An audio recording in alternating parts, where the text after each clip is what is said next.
আসসালামু আলাইকুম। সবাইকে স্বাগত জানাচ্ছি। আমাকে শোনা যাচ্ছে কিনা কাইন্ডলি একটু জানাবেন, রেসপন্স করবেন কিভাবে। হ্যালো, আমাকে শোনা যাচ্ছে?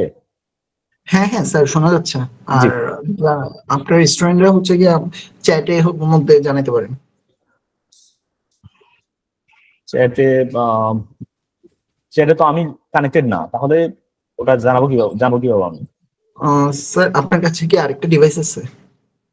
আচ্ছা, আরেকটা ডিভাইস আছে, মোবাইল আছে। এই- ওই ওই ডিভাইস থেকে হচ্ছে গিয়ে জুমে জয়েন করেন, ওইটা হচ্ছে গিয়ে সাউন্ড অফ করে আপনি ওইটা থেকে শুধু চ্যাট দেখতে পারবেন। ওকে, শিওর, আমি দেখতেছি।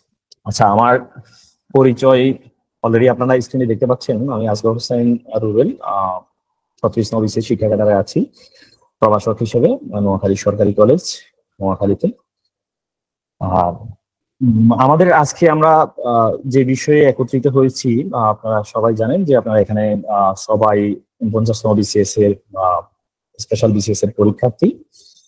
তো সেই জন্য আপনাদের বিষয়ভিত্তিক আপনাদের যে বিষয়ভিত্তিক যে আলোচনা, বিষয়ে আমরা আমাদের যে বিষয় আছে সেই বিষয়টা আমরা কিভাবে পড়লে আমরা আমাদের যে সিলেবাস, বিশাল একটা সিলেবাসটা কাভার করতে পারবো। সেই বিষয়ে সংক্ষিপ্ত একটা আলোচনার জন্য আমি আসলে আপনাদের সাথে হাজির হয়েছি।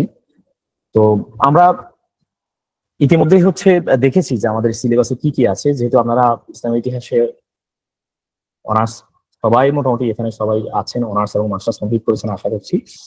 তো সিলেবাস দেখে বুঝে গিয়েছেন যে আপনাদের কি কি করণীয় আর কি কি বর্জনীয়। তো যেহেতু আমি এই পথ অতিক্রম করে এসেছি, তো সেজন্য এজ এ সিনিয়র হিসেবে জাস্ট আপনাদের সাথে আমার অভিজ্ঞতাটাকে শেয়ার করা, যে আপনাদের কোন বিষয়টা কিভাবে করলে আপনাদের জন্য সহজ হবে, এতটুকুই।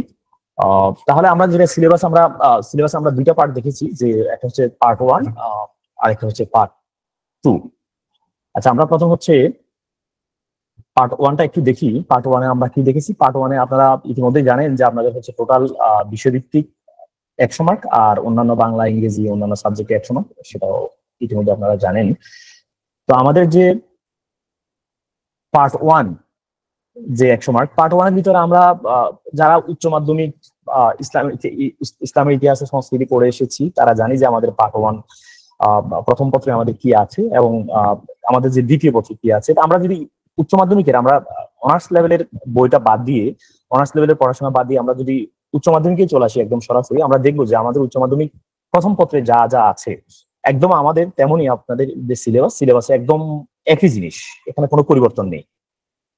আর আমরা প্রথমে আপনাদের পার্ট 1 একটু বলি, যেখানে প্রি ইসলামিক আরাবিয়া, প্রাক ইসলামী আরব, আরবের ভৌগোলিক অবস্থান, সামাজিক, রাজনৈতিক, অর্থনৈতিক, ধর্মীয় অবস্থা, এখানে বাণিজ্য রুট আছে। এরপরে প্রফেট মোহাম্মদ সাল্লাল্লাহু আলাইহি ওয়াসাল্লাম আছে, প্রফেট মোহাম্মদ সাল্লাল্লাহু আলাইহি ওয়াসাল্লাম ওনার মক্কা মদিনা জীবন, হিজরত, মদিনা সনদ, এরপর ওনার যুদ্ধ, হুদাইবিয়ার সন্ধি, মক্কা বিজয়, বিদায়, হজ, এই এসব। এরপর খোলাফায়ে রাশিদিন, আমরা জানি যে খোলাফায়ে রাশিদিনের যে চারজন খলিফার বিভিন্ন আলোচনা, তারা কখন খেলাফত লাভ করেছেন, তারা কি কি কাজ করেছেন ইসলামের স্বার্থে, তারা ইসলামের বিজয় সম্প্রসারণ কি কি করেছেন, তাদের নীতিসমূহ কেমন ছিল।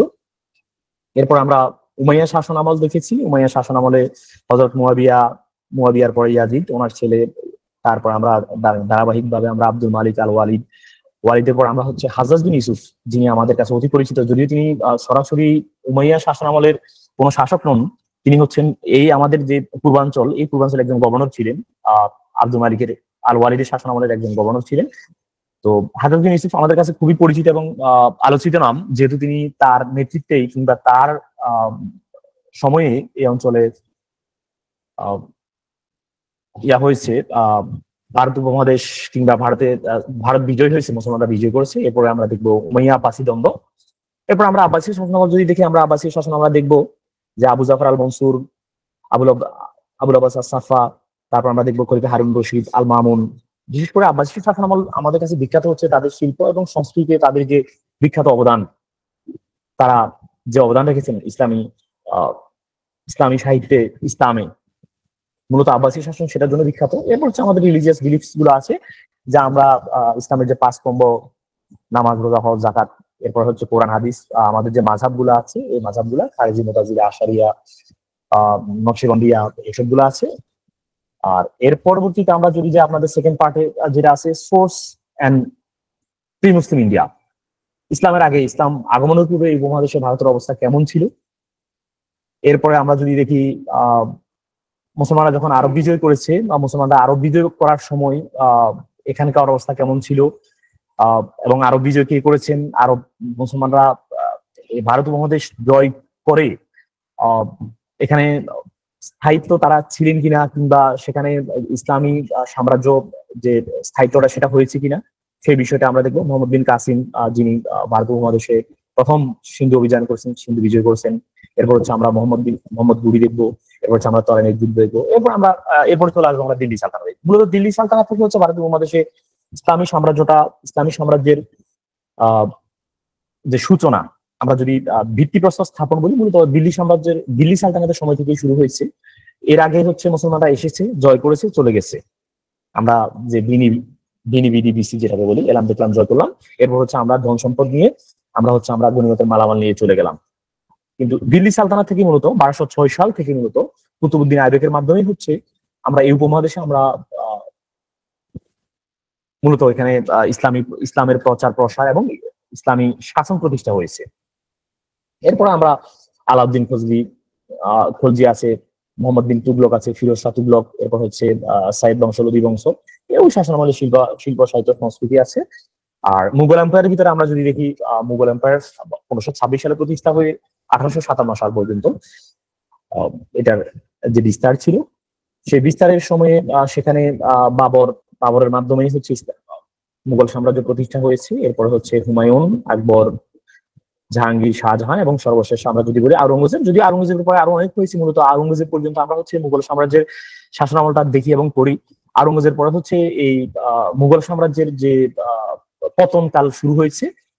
তো মূলত আওরঙ্গজেব পর্যন্ত হচ্ছে আমাদের পড়া। এরপরে হচ্ছে 1858 সালে দ্বিতীয় বাহাদুর শাহ জাফরের মাধ্যমে হচ্ছে চূড়ান্ত পতন হয়েছে।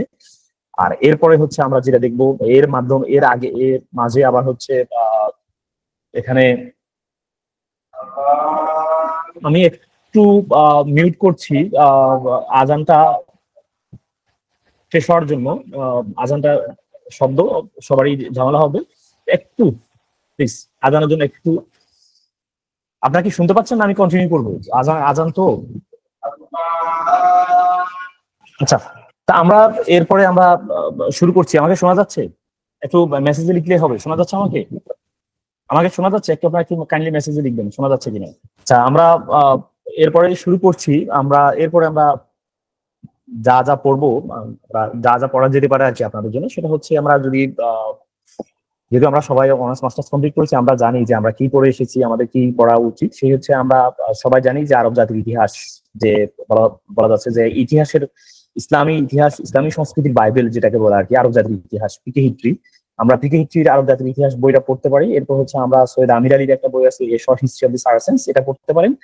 এরপরে আরো অনেকগুলো বই আছে, ডক্টর মোহাম্মদ এনায়েতুল্লাহ, মুজাফফর হোসেন। এরপর হচ্ছে আমরা বিশেষ করে উচ্চ মাধ্যমিক শ্রেণীর আপনাদের যে টেক্সট বইগুলো আছে, আপনারা যেহেতু আমাদের পূর্ণাঙ্গ সিলেবাসটাই উচ্চ মাধ্যমিকের, আপনারা একটা জিনিস খেয়াল করবেন, আপনাদের অনার্স লেভেলে আপনারা অনেক পড়ে আসছেন, অনেক অনার্স লেভেলে অনেক হায়ার পড়াশোনা করে আসছেন। তবে আপনাদের পড়াটা, আপনাদের যে সিলেবাসটা, সেটা মূলত হচ্ছে ইন্টারমিডিয়েট লেভেলের, একদম ইন্টারমিডিয়েট যে বইতে যা যা আছে তাই। তো সেক্ষেত্রে আপনাদের যে ইন্টারমিডিয়েট লেভেলের যে বইগুলো আছে, সেক্ষেত্রে অনেকগুলো প্রকাশনী বই আছে। আপনারা ভালো বাজারে দেখে সে দুই তিনটা বই কিনতে পারেন। আচ্ছা, একজন প্রশ্ন করেছেন কোশ্চেন কি ইংলিশে হবে কিনা, সেটা হচ্ছে আপনারা ওখানে ভার্সন সিলেক্ট করছেন কিনা। আপনারা যদি ভার্সন ইংলিশ সিলেক্ট করেন, সেক্ষেত্রে ইংলিশে হবে। আর আদারওয়াইজ আপনাদের নর্মালি বাংলায় হওয়ার কথা, সেক্ষেত্রে ইংলিশে হওয়ার সম্ভাবনা নেই। আচ্ছা, তো যথারীতি আমাদের ইংরেজির পাশাপাশি আমরা যেটা বাংলার পাশাপাশি, বাংলা রেফারেন্সের পাশাপাশি আমাদের যে ইংরেজি রেফারেন্স, সেটা হচ্ছে ফিলিপ কে হিস্ট্রির যে হিস্ট্রি অফ দ্য আরবস বইটা আছে। এরপরে স্ট্যানলি ল্যান্ডপুরের মিডিয়াবল ইন্ডিয়া, এটা হচ্ছে ভারতবর্ষের ইতিহাস। এরপরে হচ্ছে জন রিসার্চের কিংবা ঈশ্বরী প্রাসাদের বই আছে, history of the medieval India. এরপরে comprehensive history of the India, এই বইগুলো আপনারা দেখতে পাবেন। যদি ইংরেজি বই আমার মনে হয় না যে এখন পড়ে কিংবা কিছু করে প্রয়োজন আছে, আমার মনে হয় না এগুলো প্রয়োজন আছে। আপনার হচ্ছে ইন্টারমিডিয়েট লেভেলের আপনাদের যে বইগুলো আছে, যে শুধু ওই বইগুলো ধরলেই এনাফ আমার মতে। 2-3টা কোম্পানির বই ধরলে আপনাদের ডিপলি পড়াটা হয়ে যাবে। আর এরপর আচ্ছা আমরা এরপরে যদি আমরা আসি, প্রথমে আপনাদের যে বিষয়টা ছিল যে সিলেবাসে যেটা ছিল যে হযরত মুহাম্মদ সাল্লাল্লাহু আলাইহি ওয়াসাল্লামের যে ঘটনা, আচ্ছা আমরা পাক ইসলামী আরবে যদি আমরা যদি একটু যদি যাই, পাক ইসলামী আরব, পাক ইসলামী আরব এটা কি? পাক ইসলামী আরব, পাক পূর্ব ইসলামী আরব, আরবের অবস্থা। তো আহ, এই পাক ইসলামী আরবে অথবা পাক ইসলামী আরব কেন বলা হয়েছে এটা আমরা একটু দেখি। তো বলা হচ্ছে যে পাক ইসলামী আরব হচ্ছে যে মুহাম্মদ সাল্লাল্লাহু আলাইহি ওয়াসাল্লামের আহ, জন্মের পূর্বের যে সময়টা, অথবা অনেকের মতে যে হযরত আদম থেকে শুরু করে মুহাম্মদ সাল্লাল্লাহু আলাইহি ওয়াসাল্লামের জন্মের যে সময়টা সেটাকে পাক ইসলামী আরব বলে, বা আইয়ামে জাহিলিয়া, মূলত আইয়ামে জাহিলিয়া। এরপরে হচ্ছে আহ আমরা অনেকের মতে হযরত ঈসা থেকে, ঈসার তিরোধানের পর থেকে হযরত মুহাম্মদ সাল্লাল্লাহু আলাইহি ওয়াসাল্লামের জন্মের পূর্ব পর্যন্ত যে সময়টা সেটাকে বলা হয় আইয়ামে জাহিলিয়া। আবার অনেকের মতেই আহ পৃথিবীর সৃষ্টি থেকে শুরু করে হযরত মুহাম্মদ সাল্লাল্লাহু আলাইহি ওয়াসাল্লাম পর্যন্ত যে সময়টা সেটাকেও আইয়ামে জাহিলিয়া বলে। তবে সবচেয়ে গ্রহণযোগ্য যে মতামত সেটা হচ্ছে হযরত মুহাম্মদ সাল্লাল্লাহু আলাইহি ওয়াসাল্লামের জন্মের পূর্ববর্তী 100 বছরের যে সময়টা সেটাকে আইয়ামে জাহিলিয়া বলা হয়, বা অন্ধকারাচ্ছন্ন যুগ। আইয়াম, আইয়াম অর্থ কি? যুগ, আর জাহিলিয়া, জাহিলিয়া অন্ধকার, অন্ধকারাচ্ছন্ন যুগ। তো এই জিনিসটা আপনারা দেখে নিবেন।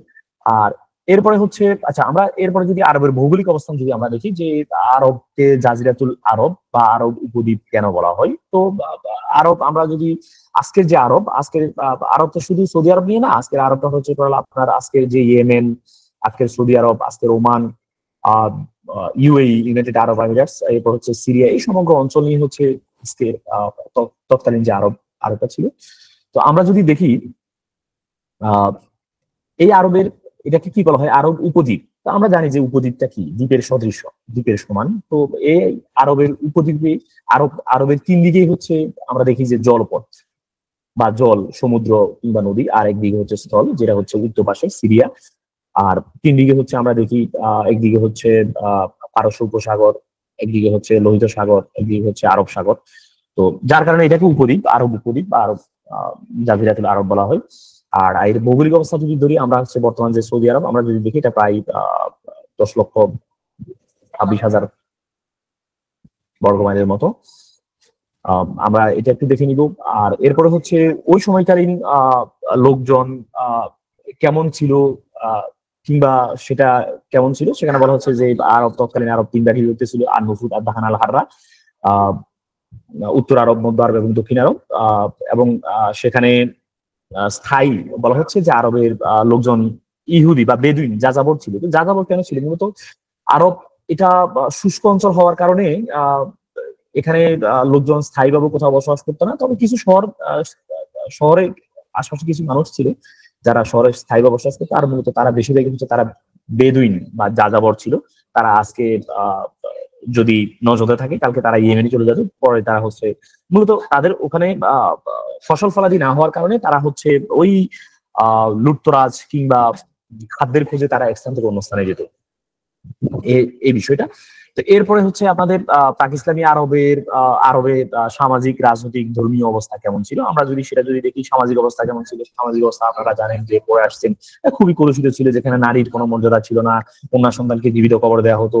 এবং বলা হচ্ছে ঐতিহাসিক খোদাবক্স বলেছিলেন যে আরবরা মূলত 3টা ডব্লিউতে বিভক্ত ছিল, মানে 3টা ডব্লিউতে নিমগ্ন ছিল, যে ওয়ার, ওমেন অ্যান্ড ওয়াইন। তারা মদ খেত, যুদ্ধ যেত, এবং নারী নিয়ে তারা ভোগ বা বিলাসে তারা মত্ত ছিল। তো ওই সময়কালীন আরবের সংস্কৃতি ছিল এমন। আর রাজনৈতিক অবস্থা কেমন ছিল? রাজনৈতিক অবস্থা আমরা যদি দেখি, রাজনৈতিক ভাবে তারা একটু স্বাধীন ছিল। তারা হচ্ছে যদিও ওই সময় কোনো একক কোনো রাষ্ট্র ছিল না, তবে তারা ক্ষুদ্র ক্ষুদ্র দলে, ক্ষুদ্র ক্ষুদ্র গোত্রে বিভক্ত ছিল।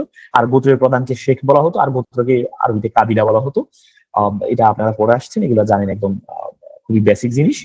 আর এরপরে হচ্ছে অর্থনৈতিক অবস্থা কেমন ছিল? অর্থনৈতিক অবস্থা আমি মাত্র বললাম যে অর্থনৈতিক অবস্থা আসলে ভালো ছিল না, যেহেতু সেখানে কোনো ফসল ফলাদি কিংবা যে একদম মরুভূমি ছিল, মরুভূমি হওয়ার দরুন সেখানে হচ্ছে তাদের অর্থনৈতিক অবস্থা খুব বেশি ভালো ছিল না। তারা যাযাবর কিংবা লুটতরাজ করে তারা তাদের জীবিকা নির্বাহ করতো। এরপরে হচ্ছে আমরা যদি দেখি এক সময় যে আরবের কোলভেদে 570 সালে যে হযরত মুহাম্মদ সাল্লাল্লাহু আলাইহি ওয়াসাল্লামের জন্ম হয়েছে, মানবতার মুক্তিদূত যিনি, তিনি জন্ম নিয়েছেন। পরবর্তীতে আমরা যদি দেখি মুহাম্মদ সাল্লাল্লাহু আলাইহি ওয়াসাল্লামের জীবনকাল, যদি আমরা দেখি যে জীবনকালে আমরা কি কি ঘটনা, অনেকগুলো ঘটনা আমি এখানে আপনাদের চার্ট আকারে লিখেছি। যে ওনার বাবার মৃত্যু কবে হয়েছে, আমুল হুজুন বা হস্তি বছর কত সালে হয়েছে, ওনার জন্ম কত সালে হয়েছে। এরপরে আমরা দেখি হালিমা যে তৎকালীন আরবে বাচ্চা হওয়ার পরে হচ্ছে দুধবার নিকট দেওয়ার একটা নিয়ম ছিল। সেখানে হচ্ছে হালিমার পরিবারে মানে হালিমা কতদিন যাবৎ লালন পালন করেছে, পরবর্তীতে হালিমা তার পরিবারে কবর হস্তান্তর করেছে। এরপর হচ্ছে মোহাম্মদ ইসলামের মাতা আমেনার মৃত্যু কত সালে হয়েছে, এগুলো আপনাদের আসবে কত বছর বয়সে আমরার মৃত্যু হয়েছে হযরত মুহাম্মদ। এরপর হচ্ছে হিলফুল ফুজুল বা শান্তি সংঘ কবে গঠন করা হয়েছে। এরপর হচ্ছে বিবি খাদিজার সাথে মোহাম্মদ ইসলামের কত সালে বিয়ে হয়েছে। এরপর আমরা যদি হাজরে আসওয়াদ, এই হাজরে আসওয়াদ বা কালো পাথর স্থাপন নিয়ে যে বিরোধ, আরবের যে গোত্রগুলোর মধ্যে যে বিরোধ সৃষ্টি হয়েছে, সেই বিরোধটা যে মীমাংসা হয়েছে, হযরত মুহাম্মদ সাল্লাল্লাহু আলাইহি ওয়াসাল্লাম যেটা বিরোধ মীমাংসা করেছেন সেটা কত সালে হয়েছে। এরপর হচ্ছে মুহাম্মদ সাল্লাল্লাহু আলাইহি ওয়াসাল্লাম সর্বপ্রথম কবে ওহী লাভ করেছেন, যে ইকরা বিসমি রাব্বিকাল্লাযী খালাক, যে কত সালে হেরা গুহায় ওহী লাভ করেছেন। এরপর হচ্ছে 610 সালে তিনি হেরা গুহায় ওহী লাভ করেছেন। 613 হবে সালটা। প্রকাশ্যে ইসলাম প্রচার 3 বছর, গোপনে 3 বছর ইসলাম প্রচার করেছেন। এরপর হচ্ছে 613 সালে হচ্ছে তিনি প্রকাশ্যে ইসলাম প্রচার শুরু করেছেন। এরপর হচ্ছে প্রকাশ্যে ইসলাম প্রচার শুরুর পরে হচ্ছে মুসলমানদের উপরে যে মক্কার কুরাইশদের যে নির্যাতন কিংবা নিপীড়ন সেটা শুরু হয়েছে। এরপর হচ্ছে মুসলমানরা হযরত মুহাম্মদ ইসলাম আবিসিনিয়া, আচ্ছা আপনারা কি এখানে বলতে পারবেন যে আবিসিনিয়ার বর্তমান নাম কি? এখানে যারা ক্লাস করছেন আপনারা তো জানার কথা, কেউ লিখবেন মেসেজে যে আবিসিনিয়া এটার বর্তমান নাম কি, বলতে পারবেন কেউ? মানে আমার কথা কি শোনা যায় যে আবিসিনিয়ার বর্তমান নাম কি, কেউ বলতে পারবেন? কারো রেসপন্স পাচ্ছি না।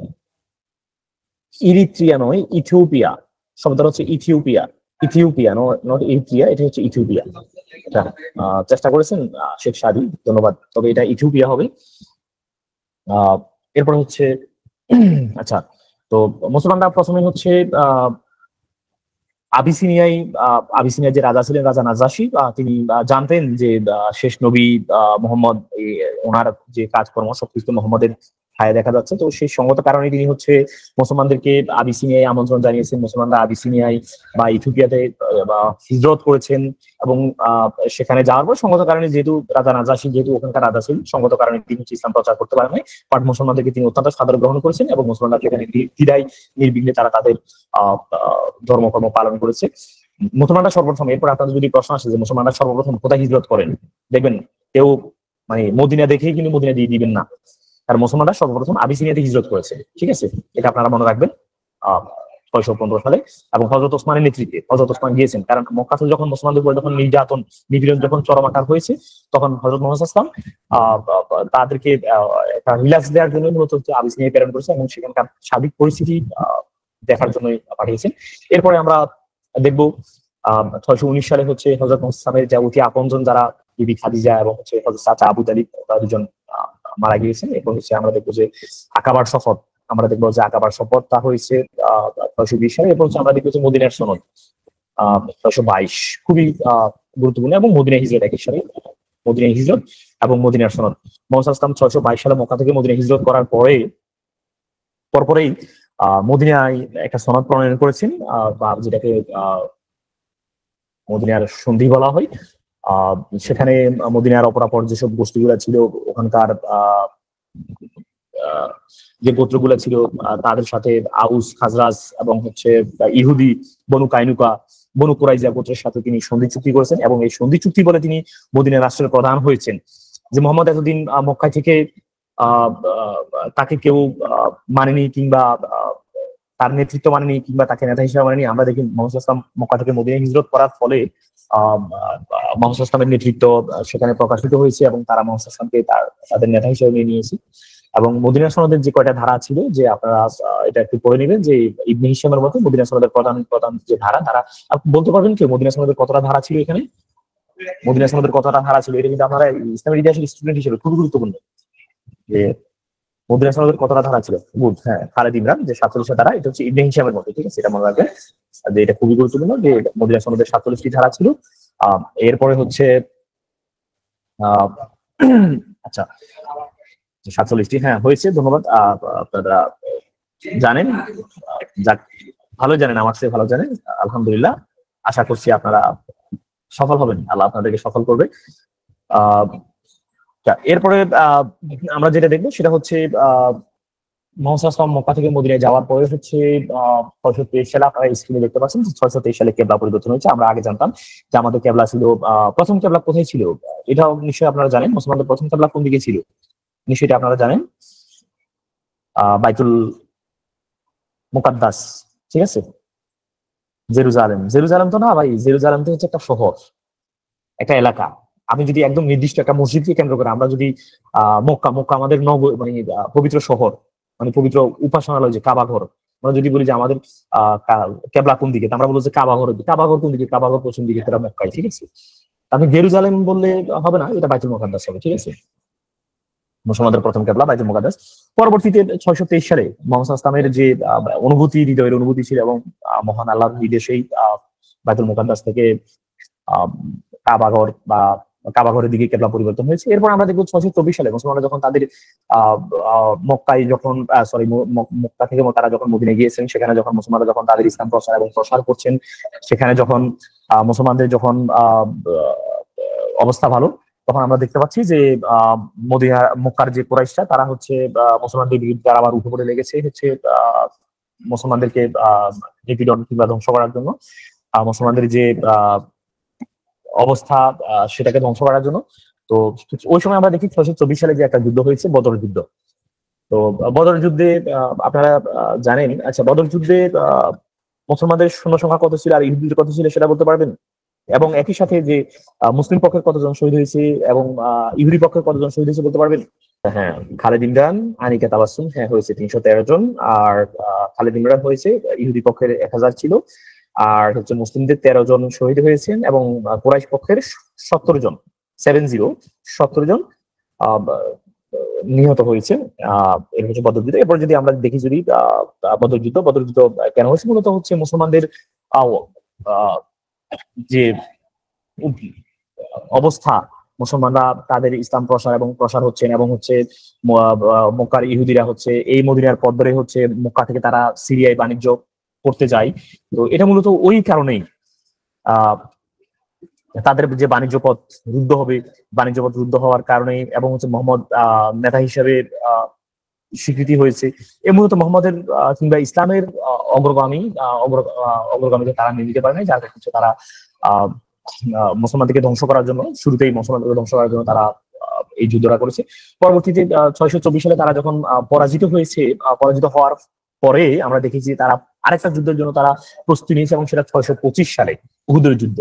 আচ্ছা, উহুদের যুদ্ধে যে কুরাইশদের, আচ্ছা আরেকটা বিষয় আমরা বলি, বদর যুদ্ধে কুরাইশদের যে অন্যতম প্রধান কে ছিলেন, মানে বদর যুদ্ধে কুরাইশদের সেনাপতি কে ছিলেন বলতে পারবেন কেউ? বদর যুদ্ধে কুরাইশদের সেনাপতি কে ছিলেন বা নেতা কে ছিলেন? না ভাই, বদর যুদ্ধে কুরাইশদের নেতা ছিলেন আবু জেহেল, ঠিক আছে, খালিদ না, আবু জেহেল। আচ্ছা, আমরা আসি উহুদের যুদ্ধে আসি।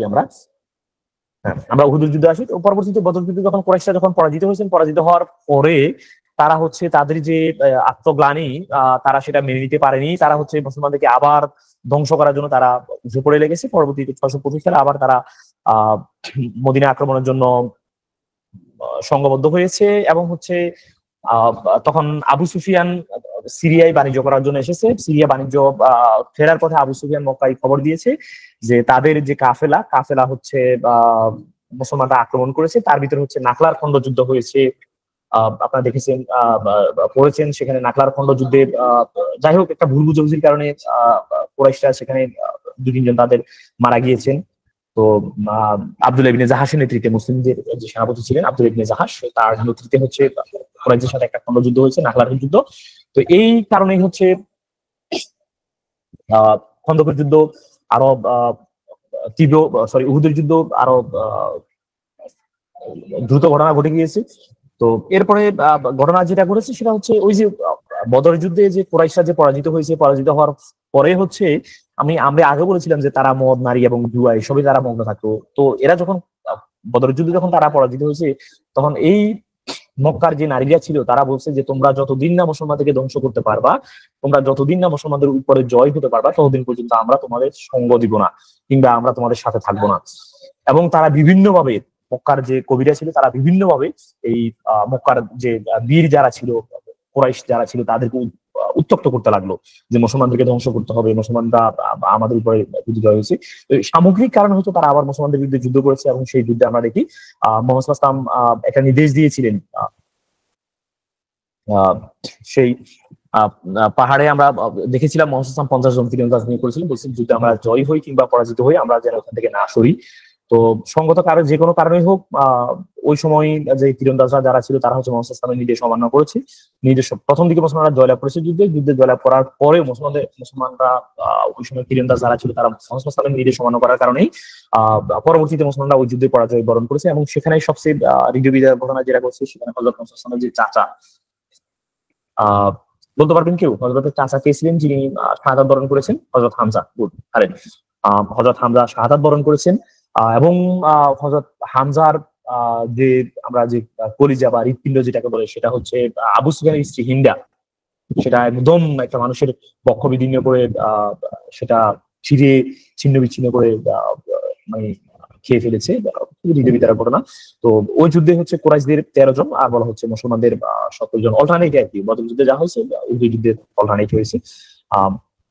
এরপরে আমরা দেখবো 627 সালে খন্দকের যুদ্ধ। তো খন্দকের যুদ্ধ মূলত হচ্ছে, আপনাদের প্রশ্নটা এমন যে খন্দকের বা খন্দক, এটা মোহাম্মদ সাল্লাল্লাহু আলাইহি ওয়াসাল্লাম কার পরামর্শে খন্দক বা পরিখা খনন করেন? বলতে পারবেন কেউ? মোহাম্মদ সাল্লাল্লাহু আলাইহি ওয়াসাল্লাম কার পরামর্শে খন্দক বা পরিখা খনন করেন? না, খালিদ আনিকা তাবাসসুম হয়নি, খালিদ না, এটা হচ্ছে যে সালমান ফার্সি, পারস্যের অধিবাসী বা বর্তমান ইরানের অধিবাসী, যে সালমান ফার্সির পরামর্শক্রমে মোহাম্মদ সাল্লাল্লাহু আলাইহি ওয়াসাল্লাম মদিনার 3 দিকে পরীক্ষা খনন করেন। এটা হচ্ছে পরীক্ষা খনন করেন। আর এরপরে হচ্ছে এই পরীক্ষা খনন করার পরে একদিকে রেখেছেন, একদিকে উন্মুক্ত রেখেছেন, যেদিকে হচ্ছে জঙ্গল ছিল, যেন তারা কোনোভাবে যেন আক্রমণ করতে না পারে। তো এই পরীক্ষা খননের মাধ্যমে হচ্ছে তারা দীর্ঘদিন হচ্ছে মদিনা অবরোধ করে রাখছেন, কিন্তু মদিনা অবরোধ করে রাখার পরেও দীর্ঘদিন অবরোধ করে রেখেছেন, কিন্তু যেহেতু মুসলমানরা তাদের সীমানায় ছিল, তো সীমানায় থাকার কারণে তারা মুসলমানদেরকে তারা আক্রমণ করতে পারেনি। তারা মুসলমানরা ওই যুদ্ধে এক প্রকার হচ্ছে দীর্ঘদিন অবরোধ করে তারা হচ্ছে পরবর্তীতে তারা মদিনা ছেড়ে তারা চলে গিয়েছে, ঝড় বৃষ্টিতে তারা লন্ডভন্ড হয়ে গিয়েছে। এরপর আমরা দেখবো যে হুদাইবিয়ার সন্ধি 628। তো হুদাইবিয়ার সন্ধিটা হচ্ছে আসলে গুরুত্বপূর্ণ, যেটা পবিত্র কোরআনে হুদাইবিয়ার সন্ধি নিয়ে আসছে, যে ইন্না ফাতহানা লাকা ফাতহুম মদিনা, যে হুদাইবিয়ার সন্ধিকে প্রকাশ্য বিজয় বলা হচ্ছে, যে কোন সন্ধিকে প্রকাশ্য বিজয় বলে ঘোষণা করা হয়েছে? হুদাইবিয়ার সন্ধি। হুদাইবিয়ার সন্ধি যদি আমরা আপাত দৃষ্টি দেখি, তার ধারাগুলো যদি আমরা দেখি সেটা হচ্ছে মুসলমানদের বিপক্ষে গিয়েছে, তাই না? কিন্তু আমরা মুহাম্মদ সাল্লাল্লাহু আলাইহি ওয়াসাল্লাম বলছেন যে আল্লাহ পবিত্র কোরআনে বলছেন যে আমি যা জানি তোমরা তা জানো না। তো মুহাম্মদ সাল্লাল্লাহু আলাইহি ওয়াসাল্লাম ওই যে তিনি তো তার সৃষ্টিকর্তার একান্ত অনুগত কিংবা একান্ত বিশ্বস্ত ব্যক্তি, তো সঙ্গত কারণে হচ্ছে তিনি সেটা মেনে নিয়েছেন, এবং তিনি জানতেন যে এটার ফলাফল কি হবে। যে হুদাইবিয়ার সন্ধিতে, আচ্ছা হুদাইবিয়ার সন্ধির যে বিষয়টা ছিল, মুহাম্মদ সাল্লাল্লাহু আলাইহি ওয়াসাল্লাম একদিন তিনি হঠাৎ করে তার মনে পড়লো যে মক্কা থেকে আসলাম তো অনেকদিন হলো, 622 সালে আসলাম, তো দীর্ঘ 6 বছর হয়ে গিয়েছে তিনি মক্কায় আর যেতে পারেননি। তিনি একটা হজরত পালন করার জন্য তিনি মনস্থির করলেন। পরবর্তীতে তিনি হজরত করার জন্য যখন হজরত করার উদ্দেশ্যে তিনি যখন রওনা দিলেন, তখন হুদাইবিয়া নামক স্থানে হচ্ছে মুসলমানদেরকে ইহুদিরা হচ্ছে পথ রুদ্ধ করেছে, মক্কার কুরাইশরা পথ রুদ্ধ করেছে। তারা মক্কার কুরাইশরা বুঝতে পেরে তারা ভুল করতে পেরেছে, তারা ভাবলো যে মুহাম্মদ সাল্লাল্লাহু আলাইহি ওয়াসাল্লাম মক্কা বিজয়ের উদ্দেশ্যে রওনা দিয়েছে। পরবর্তীতে তারা হুদাইবিয়া নামক স্থানে তাদেরকে অবরুদ্ধ করেছে। দীর্ঘ আলাপ আলোচনার পরে হচ্ছে তোমরা জানো যে সেখানে একটা সন্ধি হয়েছে, হুদাইবিয়ার সন্ধি। আচ্ছা, এখন প্রশ্ন হচ্ছে যে হুদাইবিয়ার সন্ধির লেখক কে ছিল? বলতে পারবা কেউ? হুদাইবিয়ার সন্ধির লেখক কে ছিল? আচ্ছা, হ্যাঁ, হযরত আলী। হুদাইবিয়ার সন্ধির লেখক ছিল হযরত আলী। গুড, তোমরা আলহামদুলিল্লাহ ভালোই পারছো। হযরত আলী হুদাইবিয়ার সন্ধির লেখক ছিল। পরবর্তীতে হুদাইবিয়ার যে সন্ধি ছিল সেখানে তোমরা পড়েছো যে সেখানে বলা হচ্ছে যে মুসলমানরা এইবার হজ না করে ফেরত যাবে, আগামীতে আসবে, 3 দিনের জন্য আসবে, তবে তারা কোষবদ্ধ তরবারি আনবে, তারা উন্মুক্ত তরবারি আনতে পারবে না। এবং হচ্ছে এর মাঝে কোনো মক্কার কোনো কুরাইশ যদি ইসলাম ধর্ম গ্রহণ করে তাকে মদিনায় ফেরত দিতে হবে, তবে মদিনার কোনো মুসলমান যদি মক্কায় চলে আসে তবে তাকে ফেরত দিতে বাধ্য থাকবে। আপাত দৃষ্টিতে আমাদের চোখে সেটা খারাপ হলেও সেটা আমরা দেখি সেটা আপাত দৃষ্টি মানে সামগ্রিক মুসলমানদের জন্য ভালো ছিল। এবং সেখানে বলা ছিল যে আগামী 10 বছর মক্কার কুরাইশ এবং মদিনার ইহুদিদের মধ্যে সমগ্র যুদ্ধ বিগ্রহ বন্ধ থাকবে। এই যে যুদ্ধ বিগ্রহ, মুহাম্মদ সাল্লাল্লাহু আলাইহি ওয়াসাল্লাম মক্কা থেকে মদিনা আসার পরে একটা যুদ্ধ, একটা পর একটা যুদ্ধ, বদরের যুদ্ধ, উহুদের যুদ্ধ, খন্দকের যুদ্ধ, যুদ্ধ লাগতেই আছে। পরবর্তীতে এই যে একটা যুদ্ধ বন্ধ হয়েছে 10 বছরের জন্য, তখন মোহাম্মদ সাল্লাল্লাহু আলাইহি ওয়াসাল্লাম স্বস্তির নিঃশ্বাস ফেললেন যে এই সময়টা অন্তত আমি শান্তিতে আমার ইসলাম, আমার যে আল্লাহর যে ধর্ম, প্রেরিত ধর্ম, আমি সেটা প্রচার করতে পারবো। তো আমরা দেখি যেখানে হুদায়বিয়ার সন্ধির সময় মোহাম্মদ সাল্লাল্লাহু আলাইহি ওয়াসাল্লামের অনুসারী তিনি 610 সাল থেকে শুরু করে 628, এই 18 বছরে ওনার মাত্র 1400 জন সাহাবা, ওনার 1400 জন অনুসারী হয়েছেন। 628 থেকে 630 আমরা দেখবো 630 সালে মক্কা বিজয়। এই 628 থেকে 630 মাত্র 2 বছরের ব্যবধানে আমরা দেখি সেই সংখ্যা 1400 থেকে 10,000 ছাড়িয়ে গিয়েছে। আচ্ছা, তো 628 সালে হুদায়বিয়ার সন্ধি হয়েছে। এরপর আমরা দেখবো যে মুতার যুদ্ধের পরে আমরা দেখবো যে তাবুকের যুদ্ধ, এবং 630 সালে একই সাথে হচ্ছে মক্কা বিজয় হয়েছে। মুহাম্মদ সাল্লাল্লাহু আলাইহি ওয়াসাল্লাম মক্কা বিজয় করেছেন। মক্কা বিজয় করার পরে হচ্ছে তিনি মক্কায় গিয়ে সবাইকে হচ্ছে সাধারণ ক্ষমা ঘোষণা করেছেন। সাধারণ ক্ষমা ঘোষণা করার পর হচ্ছে সেখানে তিনি মক্কাবাসীরা মুহাম্মদ সাল্লাল্লাহু আলাইহি ওয়াসাল্লামকে সাদরে মেনে নিয়েছে, এবং হচ্ছে আবু সুফিয়ানের যে সন্তান ইকরামা এবং হচ্ছে মুয়াবিয়া, এরা সবাই ইসলাম ধর্ম গ্রহণ করেছে। পরবর্তী হযরত মুহাম্মদ 632 সালে বিদায় হজের ভাষণ দিয়েছেন আরাফার ময়দানে, আমরা সবাই জানি। এবং এটাই ছিল মুহাম্মদ সাল্লাল্লাহু আলাইহি ওয়াসাল্লামের জীবনের শেষ ভাষণ এবং শেষ হজ, যার কারণে এটাকে বিদায়ী হজ বলা হয়। এবং পরবর্তীতে 632 সালে হযরত মুহাম্মদ 12 রবিউল আউয়াল ওফাত লাভ করেছেন, আমরা সবাই জানি। এটা হচ্ছে মুহাম্মদ সাল্লাল্লাহু আলাইহি ওয়াসাল্লাম জীবনের ঘটনাপঞ্জি। আমরা এরপর যদি আমরা আসি আপনাদের পাঠ্যসূচিতে যেটা আছে যে খোলাফায়ে রাশিদিন। তো খোলাফায়ে রাশিদিনটা মূলত কি? খেলাফত কি? খেলাফত শব্দের অর্থ হচ্ছে প্রতিনিধি বা প্রতিনিধিত্ব করা, ঠিক আছে? তো খোলাফায়ে রাশিদিন শুরু হয়েছে হযরত মুহাম্মদ সাল্লাল্লাহু আলাইহি ওয়াসাল্লাম যখন ওফাত লাভ করেছেন। হযরত মুহাম্মদ সাল্লাল্লাহু আলাইহি ওয়াসাল্লাম ওফাত লাভের পরে হচ্ছে খোলাফায়ে রাশিদিনের যে কার্যক্রম সেটা শুরু হয়েছে। খোলাফায়ে রাশিদিনের যে খলিফা, আমরা জানি যে 4 জন খলিফা, আমার স্ক্রিনে যদিও 3 জন দেখাচ্ছে, আরেকজন আছে পরে। 4 জন খলিফা। এই খোলাফায়ে রাশিদিনের শাসনকাল সেটা হচ্ছে 632 থেকে 661, সেটা আপনারা মনে রাখবেন, ঠিক আছে? 632 থেকে 661। আর এরপরে হযরত খোলাফায়ে রাশিদিনের যে প্রথম খলিফা হযরত আবু বকর 632 থেকে 634, 2 বছর 4 মাস কিছুদিন। তো আপনারা মনে রাখবেন যে হযরত আবু বকরকে ইসলামের ত্রাণকর্তা কেন বলা হয়েছে, বা রিদ্দার যুদ্ধে হযরত আবু বকরের ভূমিকা কি ছিল, অথবা হযরত আবু বকর ইসলামের প্রাথমিক যুগে হযরত আবু বকরের কি ভূমিকা ছিল।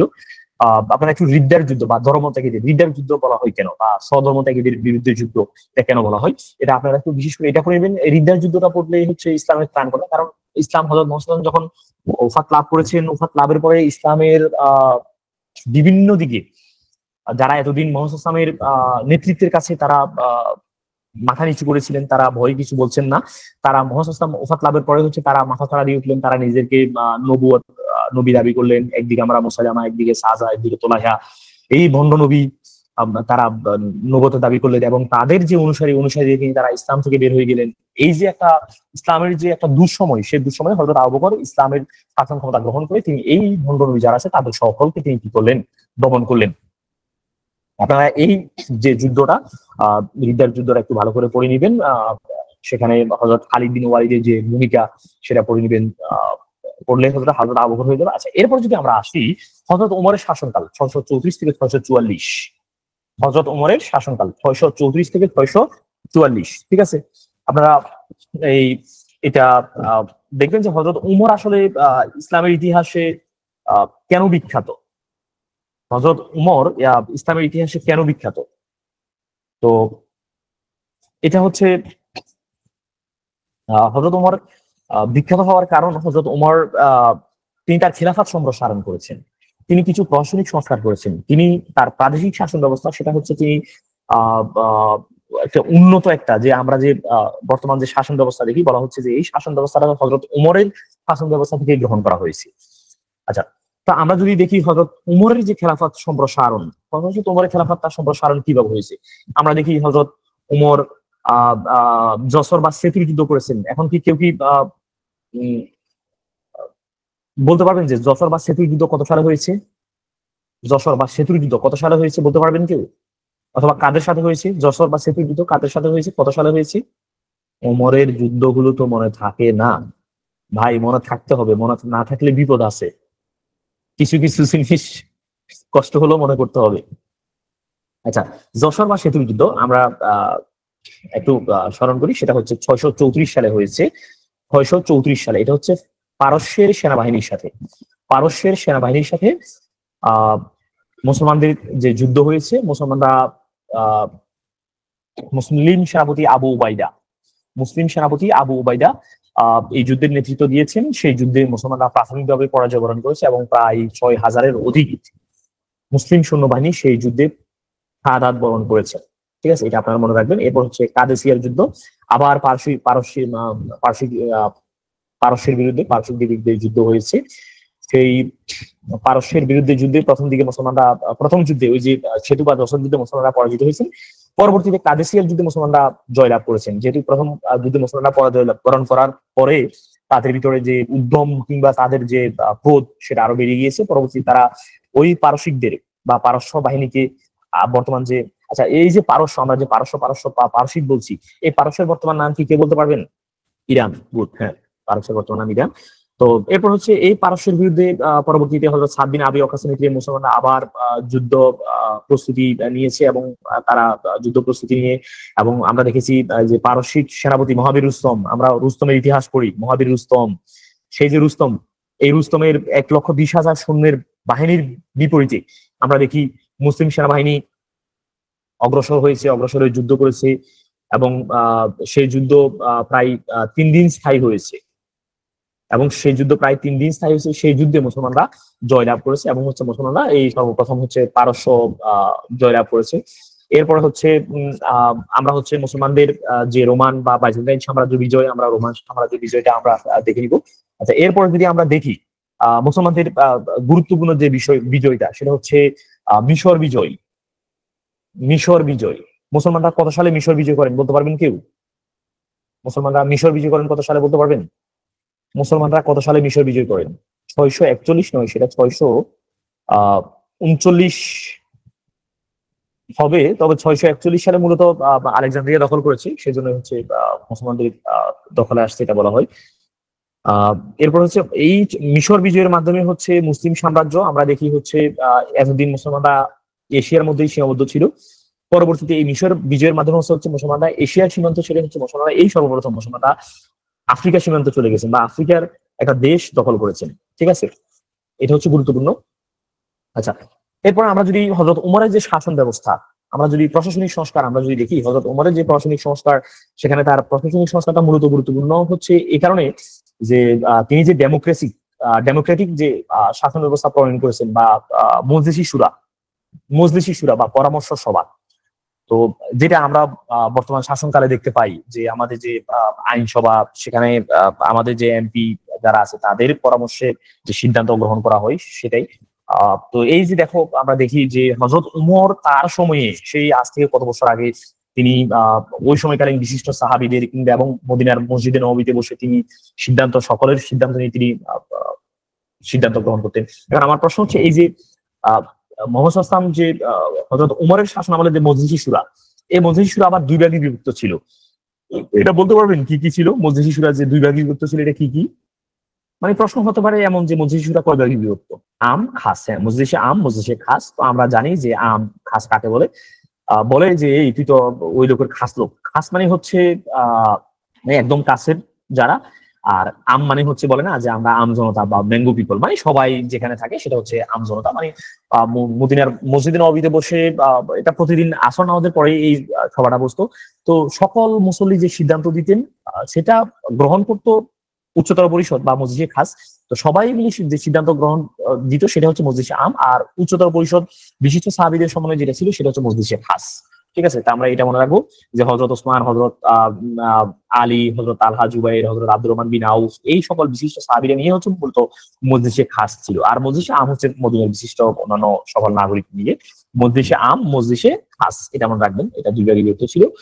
আর এরপর হচ্ছে আরেকটা বিষয় আমরা দেখবো যে হযরত ওমরের প্রাদেশিক শাসন ব্যবস্থা। আচ্ছা, হযরত ওমর তার সময়ে যে সাম্রাজ্যকে কতটা প্রদেশে বিভক্ত করেন কি বলতে পারবেন? হযরত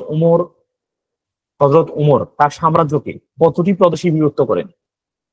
না, তার সাম্রাজ্যকে বিভক্ত করেন 8টি সাম্রাজ্যে, 8টি প্রদেশে। তার সাম্রাজ্যকে 8টি প্রদেশে। সামরিক সামরিক যেটা সামরিক প্রদেশ হলো 14টা। খালেদ, সামরিক যে আমরা যে সংস্কার সেটা হচ্ছে 14টা। আর যে সাম্রাজ্যকে তিনি 8টা প্রদেশে বিভক্ত করেছেন হচ্ছে রাষ্ট্র পরিচালনার জন্য, তার ভিতরে মক্কা, মদিনা, সিরিয়া, বসরা, কুফা, মিশর, এসব 8টা। ঠিক আছে, এর আবার কারো কারো মতো 14টা। আহ যদিও সেগুলো আজারবাইজান, মাকরান, সিস্তান সেটা অনেক পরে, তবে মূলত সেটা হচ্ছে 8টা বলা যায়। এটা মনে রাখবেন। আবার অনেকের মতো 14টা। এগুলো নিয়ে একটা আসলে মতবিরোধ, যুগ যুগ ধরে ইতিহাসের একটা মতবিরোধ রয়ে যায়, পড়ে আসছেন বা আপনারা জানেন এগুলা। আর এরপরে আরেকটা বিষয়, যে হযরত উমরের শাসনামলে যে রাজস্ব ব্যবস্থা, তিনি রাজস্ব ব্যবস্থার যে একটা আমূল পরিবর্তন বা আমূল সংস্কার করেছেন হযরত উমরের শাসনামলে। রাজস্ব ব্যবস্থা কি কি ছিল এটা পড়ে নেবেন। জাকাত, জিজিয়া, গনিমত, খারাজ, এরপর হচ্ছে উসুর। এটা মনে রাখবেন যে জাকাত কোনটাকে বলে, জিজিয়া কোনটাকে বলে। জিজিয়া জিজিয়াটা কেন দেয়া হতো, এটা এটা এটা বলতে পারবেন? জিজিয়া এটা কি? জিজিয়া এটা বলতে পারবেন কেউ? জিজিয়াটা কি? আচ্ছা, হ্যাঁ, মুসলিম রাষ্ট্রে বসবাসকারী অমুসলিমদের নিরাপত্তামূলক খরচ হচ্ছে মূলত জিজিয়া বলে। ঠিক আছে, এটা মনে রাখবেন। যে কারণ হচ্ছে মুসলিম রাষ্ট্রে ইহুদি, খ্রিস্টান সবাই বসবাস করছে, তো সবাই তো আর সৈন্যবাহিনীতে কাজ করছে না। তো যেহেতু তাদের নিরাপত্তার একটা বিষয় আছে, তো তাদের যে নিরাপত্তা, তাদের নিরাপত্তা করটা হচ্ছে যে জিজিয়া।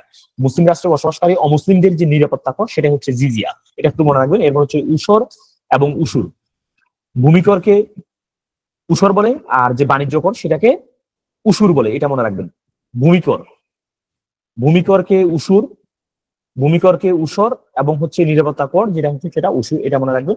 আর হযরত মুহাম্মদ সাল্লাল্লাহু আলাইহি ওয়াসাল্লাম, সরি, হযরত ওসমান সামরিক শাসনের জন্য তার সাম্রাজ্যকে হচ্ছে বলা হচ্ছে যে 14টি, কিংবা কেউ বলছেন 9টি প্রদেশে বিভক্ত করেন। এটা আপনারা দেখে নিবেন। আহ এরপরে হচ্ছে হযরত ওসমান। আমরা হযরত উমরের শাসনামল যদি আমরা দেখি, হযরত উমরের শাসনামল শেষে আমরা দেখবো যে হযরত ওসমানের শাসনামল, হযরত ওসমানের শাসনামল 644 থেকে 656। আহ এই 12 বছর বলা হচ্ছে হযরত ওসমানের যে রাজত্বকাল। সেই রাজত্বকালের যে 6 বছর সুখ শান্তি তিনি বসবাস করলেন, এবং পরবর্তী যে 6 বছর তিনি তীব্র অশান্তি বা গোলযোগের ভিতরে তার রাজ্য পরিচালনা করলেন, এবং পরবর্তীতে তিনি ওই বিদ্রোহীদের হাতে তিনি শাহাদাত বরণ করলেন। তো আমরা দেখবো যে হযরত ওসমান জন্ম কোথায় কত সালে হয়েছে, আমরা সেটা দেখে নিব। এবং হযরত ওসমানের একটা উপাধি আছে, বলতে পারবেন হযরত ওসমানের উপাধিটা কি, এবং কেন হযরত ওসমানকে সেই উপাধিটা দেওয়া হয়েছে? এটা তো ওনার নামের অংশ। হযরত ওসমানের একটা উপাধি আছে, জুনুরাইন। জুনুরাইন শব্দের অর্থ হচ্ছে দুই বিবাহ করেন এটা না খালেদ, এটা হচ্ছে জুনুরাইন শব্দ হচ্ছে দুই নূরের অধিকারী। তিনি হচ্ছে রাসূল ইসলামের 2জন কন্যাকে বিয়ে করেন। একজন কন্যা মারা যাওয়ার পরে হচ্ছে পরবর্তীতে অন্যজন কন্যা বিয়ে করেন। এই 2 কন্যাকে বিয়ে করার কারণে হচ্ছে মূলত ওনাকে জুনুরাইন বা দুই নূরের অধিকার বলা হয়। আর এই জন্য হচ্ছে হযরত মুহাম্মদ সাল্লাল্লাহু আলাইহি ওয়াসাল্লামের যে 2জন কন্যা, হযরত রুকাইয়া এবং হচ্ছে হযরত উম্মে কুলসুম। হযরত রুকাইয়া বা হযরত রোকেয়া এবং হযরত উম্মে কুলসুম। প্রথমে হচ্ছে হযরত রুকাইয়া মুহাম্মদ সাল্লাল্লাহু আলাইহি ওয়াসাল্লাম হযরত ওসমানের নিকট বিয়ে দিয়েছেন। হযরত রুকাইয়া যখন মারা গিয়েছেন, মারা যাওয়ার পরে তিনি আর হযরত ওসমানের এই যে ইসলামে তার অবদান, কিংবা ওনার যে ভাব গাম্ভীর্য, কিংবা সকল কিছু দেখে হযরত মুহাম্মদ সাল্লাল্লাহু আলাইহি ওয়াসাল্লাম পরবর্তীতে তার আরেক কন্যা হযরত উম্মে কুলসুমকে তার নিকট বিয়ে দিয়েছেন। এবং তিনি এটাও বলেছেন যে আমার যদি আর কোনো কন্যা থাকতো, আরেকটি কন্যা থাকতো, আমি সেটাও হযরত ওসমানের সাথে বিয়ে দিতাম। ঠিক আছে। তো এই দুনুরাইন বা দুই নূরের অধিকারী কেন বলা হয় এটা মনে রাখবেন। আর ইসলামে ওনার খেদমত কি ছিল সেটা মনে রাখবেন। পরবর্তীতে হযরত ওসমানের আমলে যে অভিযোগ উত্থাপিত হয়েছে, কোরআন শরীফ পুরানো, হযরত আব্দুল্লাহ বিন মাসুদের ভাতা বন্ধ করেছে। এরপর হচ্ছে তিনি সরকারি পোশাকার ব্যবহার করছেন, এবং এরপরে হচ্ছে তিনি রাষ্ট্রীয় গোচারণ ভূমি অবৈধভাবে দখল করছেন। তো এই বিষয়গুলো নিয়ে ওনার বিরুদ্ধে যে অভিযোগ হয়েছে, পরবর্তীতে তিনি হচ্ছে বিদ্রোহীদের হাতে হচ্ছে 656 সালে তিনি শাহাদাত বরণ করেছেন। এরপরে যদি আমরা দেখি যে হযরত আলী শাসনকাল 656 থেকে 661। আচ্ছা, তো ইসলামে হযরত আলীর অবদান কি ছিল? আমরা দেখি তিনি বালকদের মধ্যে সর্বপ্রথম ইসলাম ধর্ম গ্রহণ করেছেন। মুহাম্মদ সাল্লাল্লাহু আলাইহি ওয়াসাল্লামের তার সাথে সম্পর্ক কি ছিল? তিনি মুহাম্মদ সাল্লাল্লাহু আলাইহি ওয়াসাল্লামের কি ছিলেন? বলতে পারবেন কেউ? তিনি মুহাম্মদ সাল্লাল্লাহু আলাইহি ওয়াসাল্লামের কি ছিলেন? ভাই, চাচাতো ভাই। আচ্ছা, চাচাতো ভাই। এরপর হচ্ছে বদর যুদ্ধে বীরত্বের জন্য মুহাম্মদ সাল্লাল্লাহু আলাইহি ওয়াসাল্লাম তাকে জুলফিকার তরবারি উপাধি দিয়েছেন। এরপর হচ্ছে 656 সালে তিনি যখন ক্ষমতায় আসছেন, 656 সালে ক্ষমতা আসার পরেই হযরত ওই যে ওসমান যে শাহাদাত বরণ করেছেন বিদ্রোহীদের হাতে, ওই বিদ্রোহীদের শাস্তি দেওয়ার জন্য হযরত আলীর উপর যেহেতু তিনি ইসলামী সাম্রাজ্যের খলিফা হয়েছেন, তার উপর একটা অর্পিত দায়িত্ব এসে পড়েছে। তখন সাম্রাজ্যে একটা বিশৃঙ্খলা শুরু হয়েছে। তখন হযরত আলী সময় চেয়েছেন যে আসলে আমাকে কিছু সময় দাও, এই সময়ের পরে হচ্ছে আমি আহ সময়ের ভিতরে হচ্ছে আমি তাদের বিচার করব। তো আমরা দেখেছি যে আহ সেই যে কোনো কারণে হোক যে মুসলমানদের ভিতরে একটা যুদ্ধ হয়েছে, সেই যুদ্ধ উসরের যুদ্ধ বা জঙ্গে জামাল। জামাল আরবি শব্দ যার অর্থ হচ্ছে উট। উসরের যুদ্ধ বা জঙ্গে জামাল, জঙ্গ অর্থ হচ্ছে যুদ্ধ। তো এই 656 সালে যুদ্ধ হয়েছে, আর এবং এই যুদ্ধই হচ্ছে যে মুসলমানদের বিরুদ্ধে মুসলমানদের প্রথম যুদ্ধ, উসরের যুদ্ধ বা জঙ্গে জামাল। এই যুদ্ধের মাধ্যমে হচ্ছে মুসলমানরা প্রথম মুসলমানদের বিরুদ্ধে অস্ত্র ধারণ করেছে, এবং হচ্ছে মুসলমানদের যে গোত্র কলহ শুরু হয়েছে, এবং এই যুদ্ধের মাধ্যমে হচ্ছে সর্বপ্রথম মুসলমানরা মুসলমানদেরকে আহ কি বলে হত্যা করেছে। এটা খুবই গুরুত্বপূর্ণ একটা জিনিস। এরপর হচ্ছে আমরা সিফিনের যুদ্ধ দেখি। সিফিনের যুদ্ধ কার সাথে হয়েছে? হযরত আলী এবং মুয়াবিয়ার মাঝে হয়েছে। যে হযরত আলী ইসলামী সাম্রাজ্যের খলিফা, এদিকে মুয়াবিয়া একটা প্রদেশের, সিরিয়া প্রদেশের গভর্নর। তো হযরত আলী শাসন ক্ষমতা আসার পরে তিনি অনেকগুলো সাম্রাজ্যে তিনি হযরত ওসমানের যে অনুগত যারা ছিলেন তাদেরকে দায়িত্ব থেকে পরিবর্তন করেছেন, গভর্নর থেকে সরিয়ে দিয়েছেন। কিন্তু হযরত মুয়াবিয়াকে গভর্নরশিপ থেকে সরিয়ে দেওয়ার পরে মুয়াবিয়া হচ্ছে তিনি এই আদেশটা মানেন নাই। তিনি বলছেন যে আগে হযরত ওসমানের হত্যা বিচার করতে হবে, যদি হযরত ওসমানও উমাইয়া এই উমাইয়া গোত্রের, মুয়াবিয়া উমাইয়া গোত্রের, যার কারণে হচ্ছে তিনি সঙ্গত কারণেই তিনি এই দাবি ছাড়েননি, এবং তিনি হচ্ছে পরবর্তীতে হযরত আলীর সাথে যুদ্ধে জড়িয়ে পড়েছেন। এবং সেই সিফিনের যুদ্ধে আমরা দেখি 657 সালে সেই সিফিনের যুদ্ধে পরবর্তীতে মুসলমানরা এই দ্বিতীয়বারের মতো মুসলমানদের বিরুদ্ধে যুদ্ধ অস্ত্র ধারণ করেছে। পরবর্তীতে আমরা দেখি জুমাতুল জান্দাল, আবু মুসা আশআরী, এবং এই দুমাতুল জান্দালের যে মীমাংসা হয়েছে, হযরত আলীর পক্ষে ছিলেন আবু মুসা আশআরী এবং মুয়াবিয়ার পক্ষে ছিলেন হযরত আমর ইবনুল আল আস। এটা মনে রাখবেন যে দুমাতুল জান্দালে হযরত আলীর পক্ষে কে ছিলেন এবং হযরত মুয়াবিয়ার পক্ষে কে ছিলেন? হযরত আলীর পক্ষে ছিলেন আবু মুসা আশআরী, এবং হযরত মুয়াবিয়ার পক্ষে ছিলেন আমর ইবনে আল আস। এটা মনে রাখবেন, ঠিক আছে? পরবর্তীতে আমর ইবনে আল আস তিনি একটা কৌশলে চক্রান্ত করেছেন যে আমরা দুজনকে ক্ষমতা থেকে সরিয়ে দিব। একজন একটা প্রদেশের গভর্নর, আর একজন একটা সাম্রাজ্যের খলিফা। তো আসলে একজনকে সরানোর কোনো সুযোগ নাই।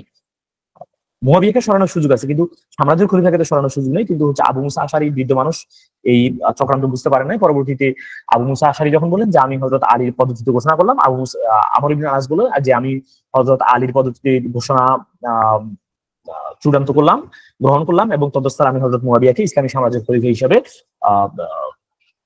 ঘোষণা করলাম। তো আসলে এটা তো হয় না। তো এই দুমাতুল জান্দাল 659 সাল। এরপর হচ্ছে এই দুমাতুল জান্দাল, এবং হচ্ছে আরেকটা জিনিস সিফিনের যুদ্ধের মাধ্যমে হচ্ছে যে সিফিনের যুদ্ধে সেখানে যে অস্ত্রবিরতি হয়েছে, এই যুদ্ধের মাধ্যমে হচ্ছে মুহাম্মদ সাল্লাল্লাহু একদল অনুসারী প্রায় 12,000 সৈন্য, যারা হচ্ছে হযরত মুহাম্মদ সাল্লাল্লাহু হযরত আলীর দল ত্যাগ করেছেন, যাদেরকে খারেজি বলা হয়। এই বিষয়টা পড়ে নিবা। এবং হচ্ছে খারেজির উদ্ভব এখানে হয়েছে, এবং পরবর্তীতে আমরা দেখি যে রাজতন্ত্রের সূচনা হয়েছে এই মুয়াবিয়া ক্ষমতা গ্রহণের মাধ্যমে। হযরত আলী 661 সালে শাহাদাত বরণের মাধ্যমেই রাজতন্ত্রের সূচনা হয়েছে। আচ্ছা, এরপরে যদি আমরা আসি, আমরা খেলাফত শেষে আমরা যদি আসি, এরপর হচ্ছে আচ্ছা, এটাকে বলতে পারবেন যে হযরত আলী কার হাতে শাহাদাত বরণ করেছেন? হযরত আলী এর ঘাতকের নাম কি ছিল বলতে পারবেন কেউ? হযরত আলী কার হাতে শাহাদাত বরণ করেছেন? আব্দুর রহমান ইবনে মুলজিম। আচ্ছা, আব্দুর রহমান ইবনে মুলজিম, ঠিক আছে। পুরো নামটা জানা দরকার, এই ছোটখাটো নাম জানলে হবে না। আব্দুর রহমান ইবনে মুলজিম, ঠিক আছে, এটা মনে রাখতে হবে। আর এরপরে আমরা উমাইয়া খেলাফতটা দেখি। উমাইয়া খেলাফত, হযরত আলী শাহাদাত বরণ করার পরে হচ্ছে মুয়াবিয়া ইসলামী সাম্রাজ্যের শাসন ক্ষমতা গ্রহণ করেছে, এবং তিনি এতদিন আমরা একটা গণতান্ত্রিক শাসন ব্যবস্থা দেখি। হযরত মুয়াবিয়া শাসন ক্ষমতা এসে তিনি একটা রাজতান্ত্রিক শাসন ব্যবস্থা, রাজতন্ত্রের সূচনা করেছেন। তো উমাইয়া খেলাফত 661 থেকে 750 এই 90 বছরের শাসনকাল।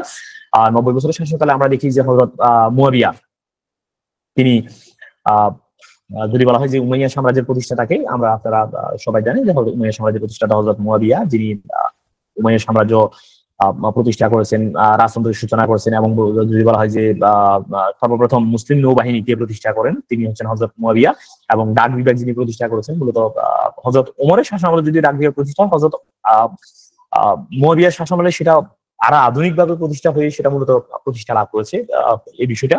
আর এরপরে হচ্ছে মুয়াবিয়ার শাসনকালের পরে আমরা দেখি ইয়াজিদ তার ছেলে মুয়াবিয়া, ওই যে আমরা বারবার বলছি যে রাজতন্ত্র, মুয়াবিয়া রাজতন্ত্র চালু করেছে। মুয়াবিয়ার পরে হচ্ছে যদিও মুয়াবিয়ার সাথে হযরত হাসানের চুক্তি হয়েছে যে হাসান শাসন ক্ষমতা, হাসানের পরে হচ্ছে হযরত হোসেন শাসন ক্ষমতা আসবে, কিন্তু মুয়াবিয়া চক্রান্ত করে তিনি কি করলেন, তদস্থলে তার পুত্র ইয়াজিদকে মনোনয়ন করলেন। এর ভিতরে তিনি রাজতন্ত্র প্রতিষ্ঠা করলেন। তো ইয়াজিদের শাসনামলে যে কারবালার যুদ্ধ হয়েছে 680 সালে, সেই কারবালার যুদ্ধে হযরত মুহাম্মদ সাল্লাল্লাহু আলাইহি ওয়াসাল্লামের অতি আপন দৌহিত্র হযরত হোসেন সেখানে শাহাদাত বরণ করেছেন কারবালার প্রান্তরে। তো এটা আপনারা মনে রাখবেন যে কত সালে কারবালার যুদ্ধ হয়েছে, কারবালার যুদ্ধে কার সাথে হয়েছে, কে কিভাবে কি হয়েছে, এটা একটু মনে রাখবেন। আচ্ছা, এরপরে আমরা যদি দেখি যে কারবালার যুদ্ধের পরে আমরা যদি ইয়াজিদের পরে যদি আমরা দেখি যিনি উমাইয়া সাম্রাজ্যের যিনি অন্যতম প্রধান আব্দুল মালিক। আব্দুল মালিক ইসলামের ইতিহাসে খুবই গুরুত্বপূর্ণ।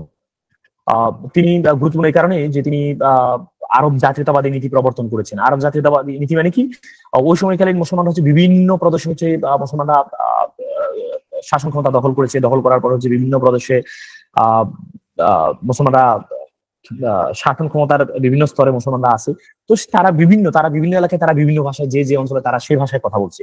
তো হযরত আব্দুল মালিক আব্দুল মালিক তিনি চিন্তা করলেন যে না, এটা ভাবে হতে পারে না, যে যেহেতু তিনি তারা আরবীয়, তিনি একদম আরব জাতীয়তাবাদী নীতি প্রবর্তন করে তদস্থলে সকল জায়গায় হচ্ছে তিনি আরবি ভাষাভাষী লোকজনকে নিয়োগ দেওয়ার জন্য তিনি মনস্থির করলেন। এবং একই সাথে তিনি কি করলেন, সকল সরকারি অফিসে আরবি ভাষা চালু করলেন। আমরা দেখেছি ইরানের ভাষা হচ্ছে ফার্সি ভাষা। তো মুসলমানরা যখন ইরান দখল করেছে সেখানে ইরানের ফার্সি ভাষা ছিল। মুসলমানরা যখন সিরিয়া দখল করেছে সেখানে সিরিয়ার ভাষা ছিল। মুসলমানরা যখন মিশর দখল করেছে সেখানে মিশরের ভাষা ছিল। কিন্তু হযরত আব্দুল মালিক শাসন ক্ষমতা আসার পরে আমরা দেখেছি তিনি কি করলেন যে না, সকল জায়গায় সকল স্থানে যে সরকারি অফিসে আরবি ভাষা চালু থাকবে। এবং তিনি আরবি মুদ্রার প্রচলন করেছেন, এবং হচ্ছে তিনি টাকশাল বা টাকার কেন্দ্র, টাকা ছাপানোর মেশিন স্থাপন করেছেন। এবং তার শাসনের অন্যতম একটা গুরুত্বপূর্ণ জিনিস ডোম অফ দি রক, বা হচ্ছে তার শাসনের যে গুরুত্বপূর্ণ জিনিসটা সেটা হচ্ছে ডোম অফ দি রক। এই জিনিসটা আপনারা দেখবেন। ডোম অফ দি রক তিনি কেন তৈরি করেছেন, এটা একটা গুরুত্বপূর্ণ জিনিস। এটা হচ্ছে দেখবেন। তারপর হচ্ছে ডোম অফ দি রকের আরেকটা নাম হচ্ছে যে চাকা। তো তিনি কেন সেটা তো ওই সময় আব্দুল ইবনে জুবাইর, হযরত আবু বকরের যে ছেলে আব্দুল ইবনে জুবাইর ওই সময় মক্কা মদিনার শাসন ক্ষমতায় ছিল। তো সঙ্গত কারণেই হচ্ছে মুসলমানদের যে পবিত্র হজ, মুসলমানরা মক্কা মদিনায় তো মক্কাতে হজ করবে। তো এই হযরত আব্দুল মালিক তিনি যখন মক্কা দখল করতে পারেননি, তখন হচ্ছে তিনি চিন্তা করলেন যে মুহাম্মদ সাল্লাল্লাহু আলাইহি ওয়াসাল্লাম যেহেতু এই জেরুজালেম থেকেই তিনি এই বাইতুল মুকাদ্দাস থেকে তিনি যেহেতু মিরাজে গিয়েছেন এবং সেখানে তার পাথর পায়ের ছাপ আছে, তো তিনি সব মিলিয়ে হচ্ছে তিনি জেরুজালেমকে মানে বাইতুল মুকাদ্দাসকে কেন্দ্র করে তিনি হচ্ছে কেবলা আবার মানে তিনি চাচ্ছিলেন যে মুসলমানরা বাইতুল মুকাদ্দাসে এসে হচ্ছে মুসলমানরা হজ পালন করবে। তো তিনি যার কারণে ডোম বা কুবাতুস সাখরা স্থাপন করলেন, যদিও সেটা সফল হয়নি, মূলত হচ্ছে মক্কা মদিনার যে প্রভাব সেটা কমানোর জন্য আর কি। এরপর হচ্ছে আমরা দেখি খলিফা ওয়ালিদ বিন আব্দুল মালিক। আচ্ছা, আরেকটা বিষয় হচ্ছে আব্দুল মালিকের একটা উপাধি আছে, কে বলতে পারবেন? আব্দুল মালিকের একটা উপাধি আছে রাজেন্দ্র। হ্যাঁ, আব্দুল মালিককে রাজেন্দ্র কেন বলা হয়? কারণ তার ফাদার্স অফ কিং, হ্যাঁ ওনার হচ্ছে যে পরপর ওনার চারজন ছেলে এই উমাইয়া খেলাফতের শাসনকাল বা শাসনভার গ্রহণ করেছে। তো যার কারণে তাকে ফাদার্স অফ কিং হচ্ছে রাজেন্দ্র বলা হয়। ঠিক আছে, তো এটা আপনারা মনে রাখবেন। আব্দুল মালিক, এটা আপনাদের বিভিন্ন সময় বিভিন্ন পরীক্ষায় প্রশ্ন আসে। হচ্ছে ওয়ালিদ বিন আব্দুল মালিক, ওই যে আব্দুল মালিকের ছেলে ওয়ালিদ। এই ওয়ালিদকে মূলত হচ্ছে সাম্রাজ্যবাদী শাসক বলা হয়। এই ওয়ালিদের শাসন হচ্ছে মুসলমানরা সমগ্র এই মধ্য এশিয়া থেকে শুরু করে সমগ্র ইউরোপ সমগ্র ইউরোপও মুসলমানরা জয় করেছে, যেটা আব্দুল মালিকের শাসনামলে। একদিকে আমরা দেখি ওনার শাসনকাল 705 থেকে 715, তিনি মধ্য এশিয়া জয় করেছে, সিন্ধু বিজয় 712 সালে, স্পেন বিজয় 711 সালে, জাবাল তারিক বিন জিয়াদ সেই যে পাহাড়ে অবতরণ করেছে সেটার নাম জাবাল তারিক, এবং হচ্ছে টুর্সের যুদ্ধ 732 সালে টুর্সের যুদ্ধ হয়েছে, এবং হচ্ছে তো এই যে ওয়ালিদ বিন আব্দুল মালিক শাসনামলটাই হচ্ছে মূলত মুসলমানদের চারিদিকে শুধু সাম্রাজ্য, যেটাকে সাম্রাজ্যবাদী শাসক, মুসলমানদের সাম্রাজ্যবাদী শাসক বলা হয়, তার শাসনামলে হচ্ছে মুসলমানরা চারিদিকে জয় করেছে। তো স্পেন বিজয়ের সেনাপতি কে ছিলেন এটা তো সবাই জানেন না। স্পেন বিজয়ের সময় মুসলিম সেনাপতি কে ছিলেন বলতে পারবেন কেউ? স্পেন বিজয় করেন, কোন মুসলিম সেনাপতি স্পেন বিজয় করেন বলতে পারবেন কেউ? আমি যদিও মাত্র বলে ফেলেছি শব্দটা, এবং এটা স্ক্রিনে আছেও। তারিক বিন জিয়াদ, এটা তারিক বিন জিয়াদ, যার নামে হচ্ছে জাবালুত তারিক বা তারিকের পাহাড়, ঠিক আছে। আচ্ছা, আর সিন্ধু বিজয় করেছেন কে? মোহাম্মদ বিন কাসিম, হাজ্জাজ বিন ইউসুফের জামাতা মোহাম্মদ বিন কাসিম, এটা নাম মনে রাখবেন, 712 সালে। আর এরপর হচ্ছে এখানে আর আরেকটা বিষয় হচ্ছে আশীর্বাদের চাবি কাকে বলা হয়? ওই যে হযরত ওমর বিন আব্দুল আজিজ বা পঞ্চম খলিফা, আশীর্বাদের চাবি টুর্সের যুদ্ধ 732 সালে হয়েছে। টুর্সের যুদ্ধের মাধ্যমে হচ্ছে মুসলমানদের ভাগ্য নির্ধারণ হয়েছে, এবং সেখানে হচ্ছে মুসলমানরা পরাজয় যদি বরণ না করতেন, সেদিন ফ্রান্সের যে শাসক চার্লস দা সালিমের সাথে যদি পরাজয় বরণ না করতেন, তাহলে মুসলমানরা সমগ্র ইউরোপ শাসন করতেন নিঃসন্দেহে বলা যায়। আর এরপর হচ্ছে পঞ্চম খলিফা ওমর বিন আব্দুল মালিক। পঞ্চম খলিফা কাকে বলা হয়? ওমর বিন আব্দুল আজিজ। এটা একটু পড়ে নেবেন, তাকে পঞ্চম খলিফা কেন বলা হয়। আর এরপর হচ্ছে আমরা আসি ওমর বিন আব্দুল আলীর পরে আমরা আসি আব্বাসীয় খেলাফতে। 750 থেকে শুরু হয়ে 1258, সুদীর্ঘ প্রায় 500 বছরের মতো, প্রায় 500 বছর মুসলমানরা শাসন করেছে। আব্বাসীয় কার নামে হচ্ছে আব্বাসীয় খেলাফত চালু হয়েছে সেটা একটু দেখে নেবেন আপনারা। যে আবুল আব্বাস সাফা, এরপর হচ্ছে জাবের যুদ্ধ, কোন যুদ্ধের মাধ্যমে হচ্ছে মুসলমানরা কোন যুদ্ধের মাধ্যমে হচ্ছে আব্বাসীয়রা শাসন ক্ষমতা অথবা উমাইয়াদের পরাজিত করে উমাইয়া বংশের পতন হয়েছে। জাবের যুদ্ধ কত সালে হয়েছে? 750 সালে। এবং আব্বাসীয় শাসনের কতজন শাসক ছিল? 37 জন শাসক। এরপর হচ্ছে এর আগে আমরা দেখেছি আচ্ছা, আরেকটা জিনিস আমরা বলে নেই, সেটা হচ্ছে হযরত মুহাম্মদ সাল্লাল্লাহু আলাইহি ওয়াসাল্লামের শাসনামলে রাজধানী ছিল মদিনা, উমাইয়া শাসনামলে সেই রাজধানী গিয়েছে দামেস্ক, এবং পরবর্তীতে এর আগে হযরত আলী যখন খলিফা হয়েছেন তখন তার রাজধানী ছিল কুফা। এখন আমরা দেখেছি তাহলে আলীর সময় কি ছিল কুফা, উমাইয়া শাসনামলে সেটা হচ্ছে দামেস্ক, মুহাম্মদ সাল্লাল্লাহু আলাইহি ওয়াসাল্লামের সময় সেটা হচ্ছে মদিনা, এবং 4 খলিফার সময় মদিনা। পরবর্তীতে আব্বাসীয়রা শাসন ক্ষমতায় আসে, তারা কি করলেন এবং হচ্ছে রাজধানী কোথায় স্থাপন করলেন? বাগদাদে। এবং 762 সালে তারা বাগদাদ নগরী স্থাপন করলেন বা নির্মাণ করলেন। এটা একটা আপনার বলে। এবং হচ্ছে কাকে কুরাইশদের বাজ পাখি বলা হয়? এটা কি কেউ বলতে পারবেন? কুরাইশদের বাজ পাখি কাকে বলা হয়? কুরাইশদের বাজ পাখি কাকে বলা হয় বলতে পারবেন কেউ? প্রথম আব্দুর রহমান। হ্যাঁ, ঠিক আছে। প্রথম আব্দুর রহমান, কুরাইশদের বাজ পাখি প্রথম আব্দুর রহমান, ঠিক আছে। এরপর হচ্ছে আরবের জোয়ানোবার্গ কে? ইনি আরবের জোয়ানোবার্গ বলতে পারবেন? আরবের জোয়ানোবার্গ কে? লাইলা। হ্যাঁ, ঠিক আছে, লাইলা। এবং হচ্ছে আপনারা বার্মাকি পরিবার দেখে নেবেন, যে বার্মাকি পরিবারের প্রতিষ্ঠাতাকে খালিদ বার্মা। সেখানে আছে নহর জুবাইদা কি এবং সেটা কেন স্থাপন করা হয়েছে, কে স্থাপন করেছে? এটা হচ্ছে খলিফা হারুনুর রশিদের স্ত্রী জুবাইদা।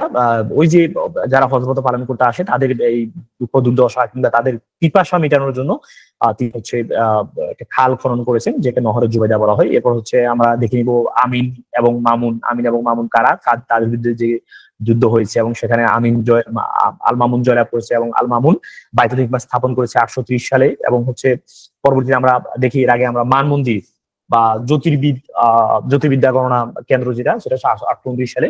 এরপর হচ্ছে মামুনের শাসনামলে আরেকটা ঘটনা ঘটেছে, যে হচ্ছে বুখারী শরীফ, হযরত ইমাম আল বুখারী শরীফ সংকলন করেছেন মামুনের শাসনামলেই। তো এই যার কারণেই এই মামুনের শাসনামলকে মূলত জ্ঞান বিজ্ঞান চর্চা বা সেন্ট অগাস্টান যুগ বলা হয়। মামুনের শাসনামলকে আপনারা এটা মনে রাখবেন, যে কার শাসনামলকে সেন্ট অগাস্টান বা জ্ঞান বিজ্ঞান চর্চার যুগ বলা হয়, মামুনের শাসনামলকে। এটা মনে রাখবেন যে ওই সময়কালীন পুরো আব্বাসীয় শাসনামলটা মূলত হচ্ছে জ্ঞান বিজ্ঞান চর্চার সময় ছিল। আর এরপরে খালিদ বার্মাক এবং বার্মাকি পরিবার কি অবদান ছিল সেটা একটু দেখে নেবেন। এরপর হচ্ছে বুহাইদ রাজবংশ, বুহাইদ রাজবংশের পরে মইজুদ্দৌলা সেখানে কি ছিলেন এটা একটু দেখে নেবেন, যদি এখানে আহামরি তেমন কিছু নেই। এরপর হচ্ছে সেলজুক রাজবংশ, এই সেলজুক রাজবংশটা গুরুত্বপূর্ণ আছে মোটামুটি। সেখানে হচ্ছে তুগরিল বেগ কিভাবে শাসন করতে আসে, এবং মালিক শাহ কে ছিলেন, মালিক শাহ কাপুর। এবার হচ্ছে মালিক শাহ যে নিজামিয়া মাদ্রাসা স্থাপন করলেন কোন প্রেক্ষাপটে, এবং হচ্ছে গুপ্তঘাতক সম্প্রদায় কারা ছিলেন, এবং গুপ্তঘাতক সম্প্রদায়ের নেতা কে ছিলেন, হাসান বিন সাবা, এবং হাসান বিন সাবাকে কি বলা হতো, পর্বতের বিরুদ্ধে লোক বলা হতো। এই জিনিসটা আপনারা একটু দেখে নিবেন। এগুলা এগুলা এগুলাতে তেমন আহামরি তেমন কিছু নেই। এবং হচ্ছে এই খলিফা বিশেষ করে হারুন রশিদের রাজত্বকালটা একটু ভালো করে দেখে নিবেন। তার যে বৈদেশিক নীতিটা একটু দেখে নিবেন। আর এরপরে আমরা আচ্ছা এর মাঝে হচ্ছে আপনাদের প্রথম পত্রের যে সিলেবাস সেটা মোটামুটি আমরা দেখেছিলাম যে শেষ হয়ে গেছে। আর এর ভিতরে আপনাদের যে 5 স্তম্ভ, নামাজ, রোজা, হজ, যাকাত, এগুলো আমরা জানি ইসলামের 5 স্তম্ভ কি। এরপর হচ্ছে শিয়া বা খারেজি, আমরা খারেজি কিন্তু আলোচনা করেছি। এরপর হচ্ছে শিয়া কারা, হযরত ইমাম হোসেনের যে সমর্থক গোষ্ঠী যারা, তারা হচ্ছে শিয়া। আমরা এটা জানি যে যদি বলা হয় যে বর্তমানে কোন রাষ্ট্র অথবা একমাত্র শিয়া মতাবলম্বী যদি বলা হয় যে দেশ, সেটা কোন দেশ বলতে পারবেন কেউ? মানে একমাত্র শিয়া মতাবলম্বী কোন দেশ? ইরান। হ্যাঁ, গুড। আর এরপর হচ্ছে আমরা যদি আপনাদের দ্বিতীয় পত্রের সিলেবাস দেখি, আমাদের দ্বিতীয় পত্রের যে সিলেবাস সেখানে হচ্ছে আমরা সিলেবাসটা আগে পড়েছিলাম যে আরবদের শুরুটা হয়েছে যে আরবদের সিন্ধু বিজয়, আরবরা সিন্ধু বিজয় করেছে না। তো যে আরবদের যে সিন্ধু বিজয় 712 সালে আরবদের সিন্ধু বিজয়ের মাধ্যমে হচ্ছে মুসলমানরা এই অঞ্চলে আসতেন। আচ্ছা, এরপর হচ্ছে মোহাম্মদ ইসলামের ওই যে ওফাত লাভের পরে হচ্ছে হযরত ওমরের শাসন আমলে মুসলমানরা এই অঞ্চল অনেকবার আক্রমণ করেছেন। এই অঞ্চলে মুসলমানদের সাথে ব্যবসা বাণিজ্য ছিল। পরবর্তীতে মুসলমানরা বিভিন্ন সময় এই অঞ্চল জয় করার জন্য আসছেন, জয় করার জন্য এসে তারা জয় করেছেন, কিন্তু তারা এই অঞ্চলে কখনো স্থায়ীভাবে বসবাস করেননি, কিংবা তারা এই অঞ্চলে তারা স্থায়ী শাসন প্রতিষ্ঠা করেননি। তো আমরা দেখি যে ওই যে হাজ্জাজ বিন ইউসুফের হিজাজের গভর্নর হাজ্জাজ বিন ইউসুফের পরামর্শেই তার জামাতা মোহাম্মদ বিন কাসিম সিন্ধু আক্রমণ করেন এবং সিন্ধু দখল করেন, এবং সিন্ধু দখল করে সেখানে যে রাজা ছিলেন, রাজা দাইকে তিনি পরাজিত করেন, এবং পরাজিত করে তিনি পরবর্তীতে এখান থেকে চলে যান। তিনি সেখানে ইয়ে করেন নাই, শাসন শিক্ষা করেন নাই, সেটা। এরপরে আমরা দেখবো 712 সালে মুসলমান এখান থেকে চলে যাওয়ার পরে দীর্ঘ 700 থেকে এই 971 পর্যন্ত এর ভিতরে আর আমরা কিছুই দেখতে পাই না। আমরা দেখি 971 সালে সুলতান মাহমুদ, গজনীর সুলতান মাহমুদের নেতৃত্বে আবার হচ্ছে মুসলমানরা এই অঞ্চল আক্রমণ করেছে। সুলতান মাহমুদ তার শাসনকালে বা 27 বছরের রাজত্বকালে প্রায় 17 বার ভারতবর্ষ আক্রমণ করেছেন। এটা আসে যে সুলতান মাহমুদ কতবার ভারতবর্ষ আক্রমণ করেন, কত সালে আক্রমণ করেন, এবং তার উল্লেখযোগ্য আক্রমণ প্রতি সোমনাথ মন্দির আক্রমণ, এবং তার আক্রমণের মূল উদ্দেশ্য কি ছিল আমরা জানি যে মূলত ধন সম্পদ লুণ্ঠন। ইসলামের প্রসাদ তেমন খুব বেশি না, রাজনৈতিক আধিপত্য প্রতিষ্ঠা। তার শাসনামলের অন্যতম প্রধান ঘটনা হচ্ছে সোমনাথ মন্দির আক্রমণ, এবং সেখানে যে এত পরিমাণ ধন সম্পদ ছিল তিনি এগুলো নিয়ে এটার জন্য হচ্ছে তিনি মূলত এই ভারতবর্ষ আক্রমণ করেন। ঠিক আছে, এরপরে আমরা পরবর্তীতে যদি আমরা যাই, আমরা দেখব যে সুলতান মাহমুদের পরে আমরা দেখব যে মুইজউদ্দিন মোহাম্মদ গুরি তিনি হচ্ছে এই অঞ্চল আবার পুনরায় আক্রমণ করেছেন। এই অঞ্চল আক্রমণ করে তিনি এই অঞ্চল দখলের জন্য বা ভারতবর্ষ দখলের জন্য তিনি মনোনিবেশ করেন। তিনি হচ্ছে ওই যে তরানীর প্রথম যুদ্ধ, আপনারা এটা পড়ে নেবেন যে তরানীর প্রথম যুদ্ধ কত সালে হয়েছে, 1191, দ্বিতীয় যুদ্ধ 92, 1191 সালে প্রথম তিনি পরাজয় বরণ করেছেন। দ্বিতীয় যুদ্ধে তিনি পৃথ্বীরাজ চৌহানকে পরাজিত করে তিনি হচ্ছে এই অঞ্চলে হচ্ছে তার শাসন ক্ষমতা বা সুদৃঢ় করেছেন। তো মূলত হচ্ছে মোহাম্মদ গুরি যদিও তিনি এই অঞ্চল জয় করেছেন তিনি এই অঞ্চলে থাকেনি, তিনি হচ্ছে গজনীতে ফিরে গিয়েছেন। তিনি হচ্ছে এই অঞ্চলে তার কৃতদাস, অন্যতম প্রধান সেনাপতি এবং কৃতদাস দিয়েছে কুতুবউদ্দিন আইবেককে তিনি হচ্ছে এই অঞ্চলের শাসক হিসেবে নিয়োগ করেছেন। এই কুতুবউদ্দিন আইবেক মূলত হচ্ছে দিল্লিতে তিনি একটা সালতানাতের প্রতিষ্ঠা করেছেন 1206 সালে। 1206 সালে একটা সালতানাত প্রতিষ্ঠা করেছেন যাকে দিল্লি সালতানাত বলা হয়। এবং এই 1206 সালে দিল্লি সালতানাত প্রতিষ্ঠার মাধ্যমে এই অঞ্চলে যে মুসলমানদের স্থায়ী শাসন প্রতিষ্ঠা হয়েছে, এটা আপনারা দেখবেন। এরপর আমরা যদি দিল্লি সালতানাত যদি দেখি, দিল্লি সালতানাতের কি কি হয়েছে। দিল্লি সালতানাতে টোটাল 5টা রাজবংশ, এটা মনে রাখবেন। দিল্লি সালতানাতে কয়টা রাজবংশ? 5টা রাজবংশ শাসন করেছে। তার ভিতরে আমরা দেখবো মামলুক রাজবংশ 1206 থেকে 1290। এই 1206 সালে কুতুবউদ্দিন আইবেক দিল্লি সালতানাত প্রতিষ্ঠা করেন, তিনি কুতুব মিনার নির্মাণ করেছেন। এরপর হচ্ছে ইলতুৎমিশ, কুতুবউদ্দিন আইবেকের পরে হচ্ছে আমরা দেখবো যে ইলতুৎমিশ তিনি শাসন ক্ষমতায় আসেন। শাসন ক্ষমতায় আসার পরে হচ্ছে তিনি দিল্লিকে শক্তিশালী রাজধানী হিসেবে পরিণত করেন এবং চাহেলগাম বা বন্দেগানি চাহেলগাম বা 40 দাস চক্র তিনি তৈরি করেন বা সেখানে 40 জন দাস নিয়ে একটা ইয়ে করেন। এরপর হচ্ছে আমরা দেখবো এই ইয়ার শাসন আমলেই, মামলুকদের শাসন আমলেই মঙ্গলরা বাগদাদ আক্রমণ করছে এবং বাগদাদের পতনের পরে হচ্ছে এই দিল্লি সালতানাত স্বাধীন হয়ে গিয়েছে মূলত এখানে। আর আমরা এরপর আরেকটা জিনিস দেখবো যে ভারতবর্ষের প্রথম নারী সুলতান, এটা আপনার স্ক্রিনে দেখতে পাচ্ছেন, ভারতবর্ষের প্রথম নারী সুলতান সুলতানা রাজিয়া সুলতানা, এটা মনে রাখবেন। এবং তিনি নিজেকে স্বাধীন হিসেবে তিনি পরিচয় দিয়েছেন। এরপর হচ্ছে খিলজি রাজবংশ। খিলজি রাজবংশে হচ্ছে জালাউদ্দিন ফিরোজ খিলজি তিনি শাসন ক্ষমতা চালু করেন। এরপর হচ্ছে আলাউদ্দিন খিলজি তার মূল বিষয়গুলো কি ছিল? মূল বিষয়গুলো হচ্ছে আমরা দেখবো তার দক্ষিণ ভারত অভিযান, এরপর হচ্ছে বাজার ব্যবস্থা নিয়ন্ত্রণ, এরপর হচ্ছে তিনি মঙ্গল আক্রমণ প্রতিহত করেছেন। আচ্ছা, এরপরে হচ্ছে তুগলক রাজবংশ। তুগলক রাজবংশে আমরা দেখবো গিয়াসউদ্দিন তুগলক হচ্ছে তিনি দিল্লির শাসন প্রতিষ্ঠা করেছেন। এরপর হচ্ছে মহম্মদ তুগলক তিনি কিছু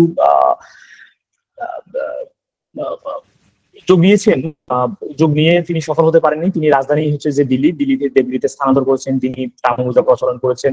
আর মহম্মদ তুগলকের শাসন একটা বিষয় ছিল যে ইবনে বতুতা ভারতবর্ষে আগমন করেছেন এবং হচ্ছে তিনি এখানেই তুগলকের রাজদরবারে কাজী কুজ্জাতের পদ গ্রহণ করেছেন এবং হচ্ছে তিনি এখানেই বসে। আচ্ছা, ইবনে বতুতার একটা বিখ্যাত গ্রন্থ আছে, কে বলতে পারবেন ইবনে বতুতার গ্রন্থটির নাম কি? ইবনে বতুতার গ্রন্থের নাম কি বলতে পারবেন কেউ? রেহেলা, কিতাবুল রেহেলা। হ্যাঁ, কিতাবুল রেহেলা।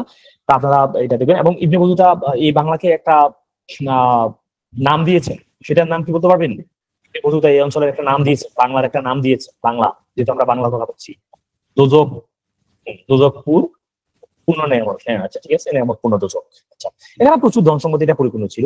আচ্ছা, এরপর হচ্ছে আমরা ফিরোজ শাহ তুগলকের যে শাসনামল, মূলত তার শাসনামলে দাস প্রথা বিস্তার হয়েছে। এরপর হচ্ছে তমুলং দিল্লি আক্রমণ করেছে এবং হচ্ছে পুরো দিল্লি বিধ্বস্ত হয়েছে, আমরা সেটা দেখবো। এরপর হচ্ছে সৈয়দ বংশের সৈয়দ খিজির খান এই বংশ প্রতিষ্ঠা করেন এবং হচ্ছে পরবর্তীতে হচ্ছে এই সৈয়দ বংশ আস্তে আস্তে দুর্বল হয়ে গিয়েছেন এবং হচ্ছে মুঘলরা ইয়া থেকে কাবুল গজনি থেকে আমরা দেখি হচ্ছে মুঘলরা এই অঞ্চলে তারা আসার প্রস্তুতি গ্রহণ করেছে। আর পরবর্তীতে আমরা দেখি যে লোদি রাজবংশ, এই লোদি রাজবংশ চালু করে প্রতিষ্ঠা করেছেন বাহাদুর লোদি। আর পরবর্তীতে সিকান্দার লোদি তিনি আগ্রা শহর যদি আসছে, আগ্রা শহরকে প্রতিষ্ঠা করেছেন সিকান্দার লোদি। আর এরপর হচ্ছে ইব্রাহিম লোদি হচ্ছেন দিল্লি সালতানাতের সর্বশেষ সুলতান বা লোদি বংশের সর্বশেষ শাসক। আভ্যন্তরীণ বিদ্রোহ এবং পরবর্তীতে 1526 সালে পানিপথের প্রথম যুদ্ধে বাবরের কাছে পরাজিত হওয়ার মাধ্যমে দিল্লি সালতানাতের অবস্থান হয়েছে এবং মুঘল সাম্রাজ্যের সূচনা হয়েছে। ঠিক আছে, আমরা তাহলে আগাই, আমাদের পড়ায় এখন অনেক রয়ে গেছি। এবার হচ্ছে মুঘল সাম্রাজ্যের প্রতিষ্ঠা। মুঘল সাম্রাজ্য আপনারা দেখবেন, মুঘল সাম্রাজ্য কবে প্রতিষ্ঠা হয়েছে? 1526 সালে ইব্রাহিম লোদিকে পরাজিত করার মাধ্যমে মুঘল সাম্রাজ্য প্রতিষ্ঠা লাভ করেছে এবং মুঘল সাম্রাজ্যের সূচনা হয়েছে। এরপর আমরা দেখবো যে বাবর 1526 থেকে 1523 তিনি তার প্রতিষ্ঠাতা সম্রাট। এবার পানিপথের প্রথম যুদ্ধ আমরা বলেছি 1526। এরপর হচ্ছে খানওয়ার যুদ্ধ 1527, রানা সংগ্রামের পরাজয়। এরপর হচ্ছে গোগরার যুদ্ধ 1529, আফগান বিদ্রোহ দমন করেছেন। এবং হচ্ছে যদি বলা হয় যে বাবরের স্মৃতিচারণমূলক গ্রন্থের নাম কি? তুজুকি বাবরি। আপনারা দেখতে পাচ্ছেন বাবরের স্মৃতি, আপনারা নোট করে নিয়ে অথবা আপনারা পাবেন, বইতে পাবেন। জাস্ট স্মরণ রাখবেন আর কি, যে জিনিসগুলো আমরা শুনি সেগুলো আমাদের একটু স্মরণ থাকে বেশি, এটা মনে রাখবেন যে বাবরের স্মৃতিচারণমূলক গ্রন্থের নাম হচ্ছে তুজুকি বাবরি। এরপর হচ্ছে বাবরের পরে হচ্ছে তার ছেলে হুমায়ুন শাসন ক্ষমতায় আসছেন 1530 থেকে 1540 এবং পরবর্তীতে একটা শাসনের একটা গ্যাপ পড়েছে 1555 থেকে 1556। এরপর হচ্ছে মূলত হুমায়ুন 1530 থেকে 1540 10 বছর ছিলেন। এর ভিতরে হচ্ছে শেরশাহ, সুরি বংশের শেরশাহ এই তিনি এটা একটা ব্যাঘাত ঘটিয়েছেন যে দিল্লি সালতানাত, মুঘল সাম্রাজ্যের শেরশাহের ভালো নাম ছিল ফরিদ, আপনারা এটা মনে রাখবেন। কনৌজের যুদ্ধে আহ হুমায়ুন পরাজয় বরণ করেছেন এবং হচ্ছে সাময়িকভাবে হচ্ছে দিল্লিতে মুঘল সাম্রাজ্যের পতন হয়েছে, ঠিক আছে, এটা মনে রাখবেন। এরপর হচ্ছে তিনি পারস্যে আশ্রয় নিয়েছেন, পরবর্তীতে পুনরায় 1555 সালে দিল্লি দখল করেছেন। আর 1556 সালে তিনি ফিরি থেকে পড়ে গিয়ে শাহাদাত বরণ করেছেন, মৃত্যুবরণ করেছেন। এরপর হচ্ছে আমরা আকবর আসবো। আকবর হচ্ছে দিল্লি সালতানাতের সবচেয়ে গুরুত্বপূর্ণ এবং কি বলে অতি প্রভাবশালী একজন ব্যক্তি দিল্লি সালতানাতের আকবর।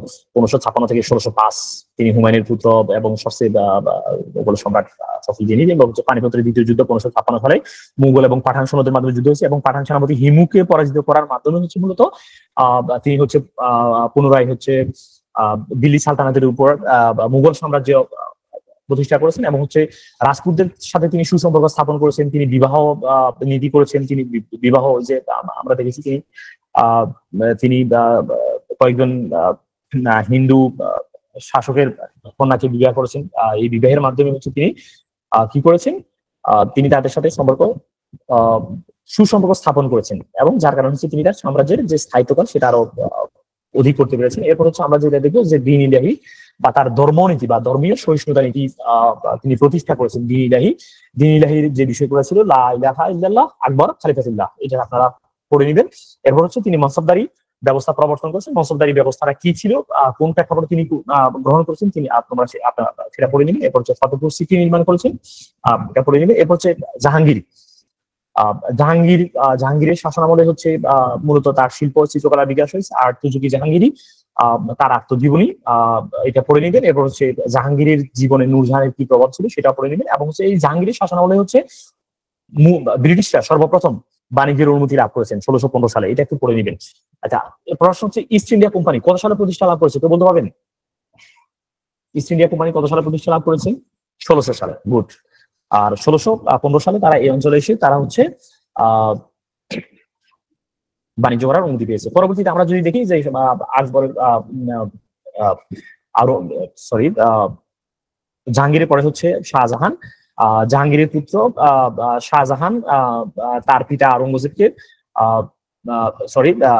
জাহাঙ্গীরের পরে তার পুত্র শাহজাহান শাসন ক্ষমতায় আসছেন 1628 থেকে 1658। এটা বলা হয় যে স্থাপত্য শিল্পের সংযোগ বা স্থাপত্যের পুত্র। শাহজাহানকে স্থাপত্যের পুত্র বলা হয়। তিনি তাজমহল, লালকেল্লা, জামা মসজিদ নির্মাণ করেন। তো এই তাজমহল যেটা এখনো বিশ্বের সপ্তম আশ্চর্যের একটি বলা হয়, সেটি নির্মাণ করেন। এবং তিনি সাম্রাজ্যের সীমানা দক্ষিণে বিস্তার করেন, সেটা বাংলা পর্যন্ত বিস্তার করেন, এটা পড়ে নেবেন। আর তিনি শেষ দিকে তার পুত্র আওরঙ্গজেব কর্তৃক গৃহবন্দী হন। আর এরপর হচ্ছে আওরঙ্গজেব, যিনি মুঘল সাম্রাজ্যের, আমরা বলা হচ্ছে যে মুঘল সাম্রাজ্যের সর্বশেষ শক্তিশালী শাসক 1858 সাল থেকে 1707, শাহজাহানের পুত্র। এবং তিনি দাক্ষিণাত্যে বিজয় করেন। দাক্ষিণাত্য মূলত বাংলা, তিনি বাংলা বিজয় করেন। এবং এই বাংলা বিজয়ের মাধ্যমে হচ্ছে সেই সাম্রাজ্যের সীমারেখা সেই দিল্লি থেকে শুরু হয়ে বাংলা পর্যন্ত আসছে, যার কারণে হচ্ছে দিল্লি সালতানাত দুর্বল হয়ে পড়েছে। এবং তিনি জিজিয়া কর পুনরায় স্থাপন করেছেন, ধর্মীয় সহিষ্ণুতা নীতি ত্যাগ করেছেন, এবং আরো আওরঙ্গজেবকে যে ইদানিং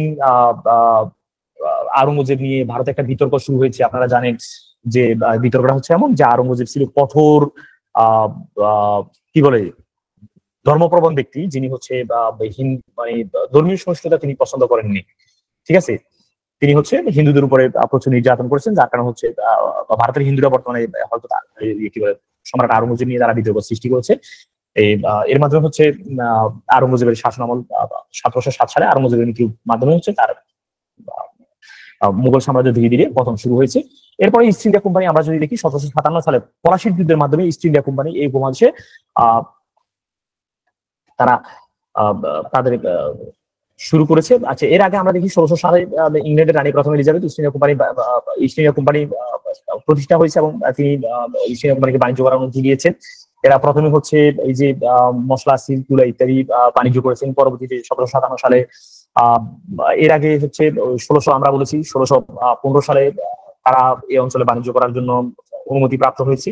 এবং ধীরে ধীরে আমরা এক পর্যায়ে দেখি 1757 সালে পলাশির যুদ্ধে সিরাজউদ্দৌলা পরাজয়ের মাধ্যমে তারা এই অঞ্চলে কোম্পানি শাসন শুরু হয়েছে। এবং 1765 সালে সম্রাট শাহ আলম কোম্পানিকে বাংলার দেওয়ানি যে দিয়েছে, এই দেওয়ানি দেওয়ার মাধ্যমে হচ্ছে তারা ওই যে দ্বৈত শাসন চালু হয়েছে।